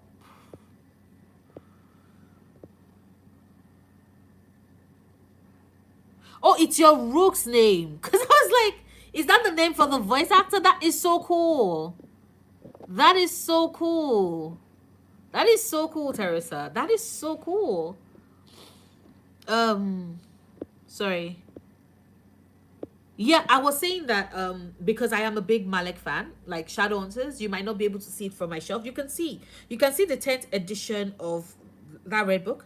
That's the 10th edition of the Dark Artifices, the first book in the is it? Yes, it's the first book in the Dark Artifices. You cannot, the blue one is, you cannot see it, is a bit like in the corner. So I have the 10th anniversary edition of City of Bones, and I have the 10th anniversary edition of Clockwork Angel. I have every single book that Cassandra Clare has ever written within the Mortal Instruments world, because I do love the Mortal Instruments series. I started as a Shadowhunters fan and then read the books and also enjoyed the books. Magnus Bane is my favorite character of all time, period. I love him. He's also the reason why I was able to, one, realize I'm queer, come out as queer, be proud of my identity, be proud of all the intricacies of what makes me who I am. Like, be proud of what I bring to this world, even if it is that I'm the only one just doing my thing. I'm always like, how would Magnus navigate this particular situation? And it's often with smile, with style, with grace, and with zero fucks to give, which is always great. And I also supported Cassandra's like Kickstarter from, was it last year? Was it last year or 2 years ago? Last year, yes. So Secrets of Blackthorn Hall, because my favorite of the entire of all her series has actually been the Dark Artifices. Sorry, I said Clockwork Angel is the first story in the first book in the Infernal Devices. The Dark Artifices, because I have that in my brain, is my absolute favorite series of all time. Because like Emma Caceres and Julia Blackthorn, like, you all do not understand how my brain frizzled at Blackthorn Hall. At Blackthorn Hall, because the way I die for the Blackthorns in the entire Mortal Instrument series. So let me see. Let me just show you. It's like little stories and stuff, because she was publishing it like every week, like once a week on Tumblr, and then people are like, it would be great, Cassandra, like Cassie, if we have everything in a book. And then she did like a Kickstarter of like different books. There are like 4 more books coming out, and I'm so excited. This is Emma. This is Emma. This is Emma and Julian. So anyway, sorry, that was a diversion. I just my brain went all over again. Um So this leaf said, I learned about Dragon Age because of media coverage on Dorian before Inquisition came out. I've been hooked on D ever since, and he's my comfort character. He is amazing. He is amazing. Hi, Petit Frog Milk. Thank you. Thank you for joining. Thank you for coming in to say hi. I have been on here. It just occurred to me that legit 8 more minutes and would have been here for 3 hours. Which is a long time, and I need to start thinking about heading off and going to, like, go to bed, like, not have dinner and then go to bed, because I need to do that as well. um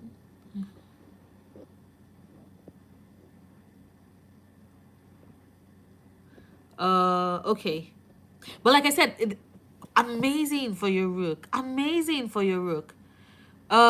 Miss N Wilson, uh no, sorry, Nori X said, was I the only one who fangirls squealed when they saw their Inquisitor? Like, I was just like, this, yeah. I'm so happy. She's amazing. And I know some people are like, oh, the Inquisitor was not like their Inquisitor. And I'm like, I'm sorry. I know, like, everybody probably role played her differently, but my Inquisitor, or role played whoever their Inquisitor was differently, but my Inquisitor was soft and kind and curious and always wanting to help and all of that. And, like, when she showed up in the cobbled swan, I was just like, baby girl, baby girl. I love her so much.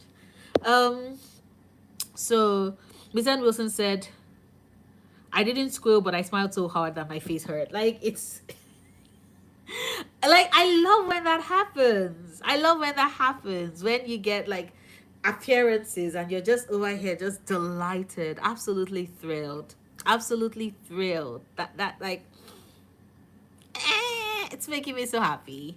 So Red Lyrium Game said, honestly, this made my day so much better, Noria. I am happy. I am happy. I think that that's something I've always aimed for. Like, if someone was like, oh, okay, Noria, your content, the content you make across your different channels and your different platforms and everything else, what is one emotion you want to be able to cultivate and maintain in your space that you want people to associate, right, with what you do? And I honestly think it is joy. I always say that it is joy. It is the joy of finding something you love. It is a joy of finding a space where you're comfortable, where you get to be in a place where you can share your thoughts and opinions with others like you.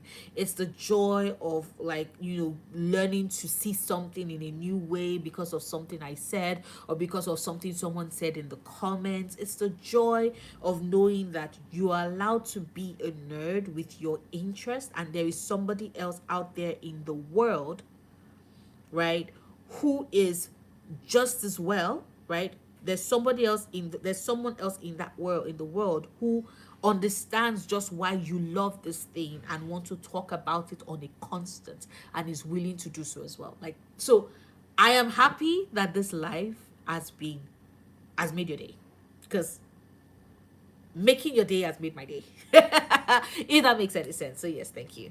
um Glodka says, no, Teresa says 3 hours talking about Dragon Age is fun though. It really is.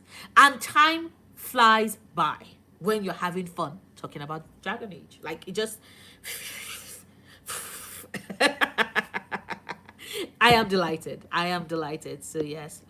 Glodka says, it would have broken my heart of if Inky hadn't made an appearance. Same. It would have hurt me so bad if we never got the chance. Like, I'm just happy. I know it's not her story, and I don't want it to be her story. I'm okay with it being Rook's story, because I think a lot of people, um, maybe it's one. I'm not going to say anybody plays video games the wrong way, right? We are all buying these games with our money, and so we're all signing up for an experience. But what helps me enjoy my experience and elevates my experience in this world, in this series of games, is that I have always been able to tune my brain, like tweak my brain in a way where I'm like, when I am playing Inquisition, for example, I am not playing Inquisition as me. I'm not playing Inquisition as Hawk or the Warden. It is the Inquisitor. And when I step away from Inquisition, because Inquisition is the Inquisitor's story. So when I step into Veilguard, I'm not playing as the Inquisitor. I am playing as Rook. And so therefore, this is Rook's story. I am judging this based off of this is the story of and about Rook. How does that work? Like, that is how it's always helped me in navigating these stories in a way that I can appreciate and enjoy this.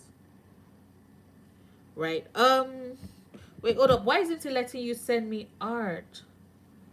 Uh I'll hold up, let me see. Ooh.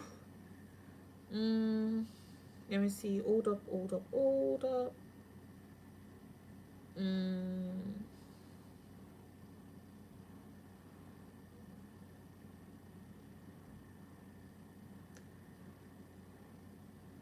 okay, hold up. Did you just follow me now? Are you the one with the cute doggo? Al? Are you the one with the cute doggo? With all the pictures of your doggy, your cute doggy? Is that you? I want to know so that I can because I think it's possible that the reason why you can't send me any images, any art is because of the fact that I'm not following you yet. Right? Hold up, let me see.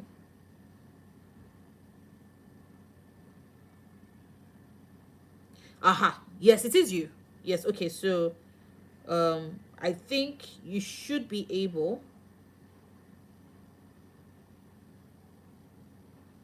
I think you should be able to send me you should be able to hold up, let me come back here. Because I have yes, so you should be able to send it to me now. There you go. Because I just have some strict whatever on my Instagram. So you should be able to send it to me now. What else? What else? What else? What else? What else? What else? What else am I reading? Yes, Red William Day totally made my day. I said games day. Red William Lyrium games totally made my day, and I'm gonna be starting my own DA Day Veilguard stream in a bit too. So it's a Dragon Age field day, yay! Which is delightful. It's been such a crazy day up until this point. I love that for you. I don't know if I'll be able to join because like it's past 9 p.m. my time, and I've not eaten. I've not eaten today, so I want to grab dinner. And if you're still on, I might just drop in and say hi. If not, I will just head straight to bed because I am starving. Nori Ik said I gave Camille Lavella the natural hair she deserved, which added to my happiness. Thank you. Larima keeps having like, I have both. Maina is like hair straightening because she's about the weave life, right? Darren is like, I'ma just be doing this wave thing. But Larima was like, I want to rock a braid out, and I was just like, yes. I wish like, oh god, I wish the locks, I wish the braids were longer. Like I wanted like touching her ass length, touching her ass length locks or braids. Like, uh even better if we had been able to put in accessories. Like that would have just been spectacular. Um, so Taylor said, "Oh my god, yeah, so much this. It's been great catching you live, Noria. Thank you." Miss M. Wilson said, "I maliciously enjoyed the crap out of you, God. I love that. I love that. I love that." Okay, so thank you very much, y'all. Thank you for sitting. Like you all have been with me. You watched me. You listened to me yap about for 3 hours. Yes, it was about Veilguard. Not Veilguard, but it was about Dragon Age in its entirety and why we love the franchise and why we love the game so much. And thank you so much for gifting me your time and celebrating Dragon Age Day with me. Until my next video. So I'm not sure what it's going to be yet. It might be another Veilguard video. It might be an Arcane video because I have started watching Arcane and I have thoughts already. So initially I was like, should I wait until I'm done with season 2 before I start making Arcane content, or should I just start making Arcane content immediately? I might do that.